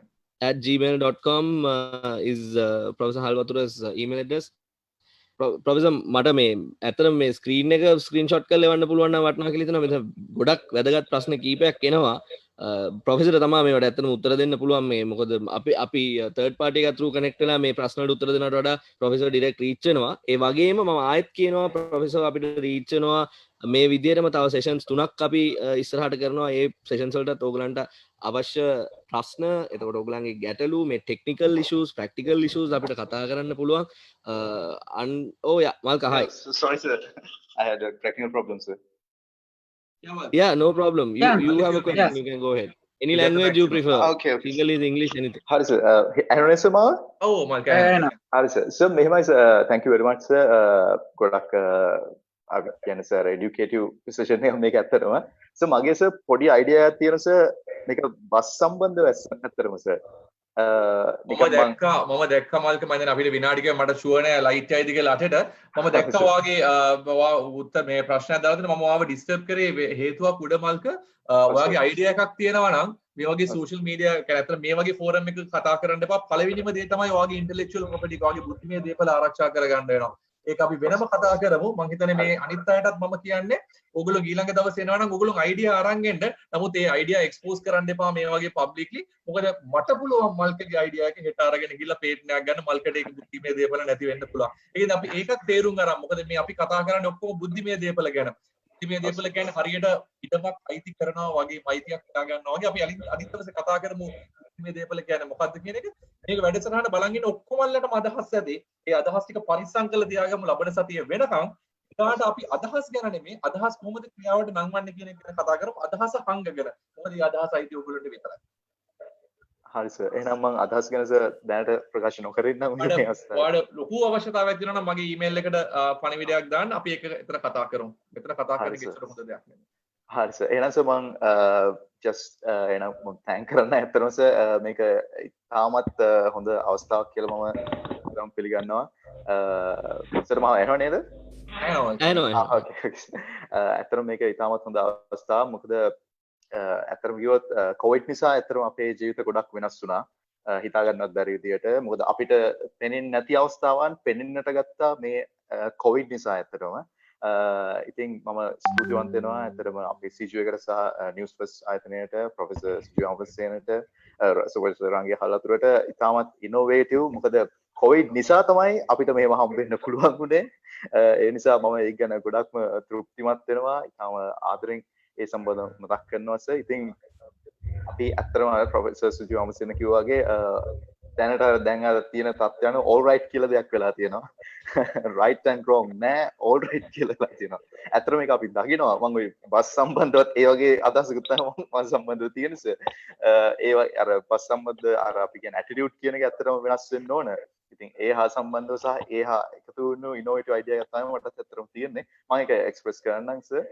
ඉතින් බොහොම ස්තුතියි thank you Malka no problem thank you Malka අපිට ඉතුරු වෙලා තියෙන වෙලාව ඉවරයි ඇත්තටම අපිට සඳරුවන් කියලා කෙනෙකුත් දාලා තිනවා මැසේජ් එක ප්‍රශ්න අහන්න දෙන්නේ නැත්නම් ආයේ එන්නේ නැහැ කියලා එහෙම කරන්න එපා අපිට තියෙන වෙලාවත් එක්ක තමයි අපිට මේ සියලු දේ කරන්න වෙන්නේ අනිත් පාරත් එන්න ප්‍රොෆෙසර් රංගික හල්වතුරත් එක්ක අපිට කතා කරන්න පුළුවන් ප්‍රොෆෙසර් ඊටාම කෙටියෙන් ප්‍රොෆෙසර් හල්වතුර කියන්න පුළුවන්ද අපේ plan එක මොන වගේද කියලා මේ ඊළඟ sessions වලට කියන්න ඉස්සර ලයිට් එකයිද දන්නේ මම ටක් ගාලා කියන්න මම හිතුවේ ඕගොල්ලොන් අරගෙන එන්න ඕගොල්ලොන්ගේ තියෙන ප්‍රශ්න අපිත් එක්ක මොකද මම කැමති නැහැ ඕගොල්ලොන්ට තියෙන අයිතිවාසිකම් කියන්න පුළුවන් බුද්ධිමය දේපල ගැන මෙතන ප්‍රසිද්ධියේ කතා කරන්න. නමුත් පෙන් බලපත්‍රයක් ගන්න කොහොමද අදහසක් ඉන්වෙන්ෂන් එකක් බවට පරිවර්තනය කරන්න සමහරවිට ඉන්වෙන්ෂන් එකක් තියෙන එකක් ඉනෝවේෂන් එකක් බවට පරිවර්තනය කරන්නේ කොහොමද මොනවද තව ආයතන තියෙන්නේ ලංකාව ඇතුලේ මේ වලට සහයෝගය දක්වන්න පුළුවන් අපි ඉන්වෙස්ටිගේෂන් එක ගැන කතා කරේ වගේ තව ආයතන ගොඩක් තියෙනවා.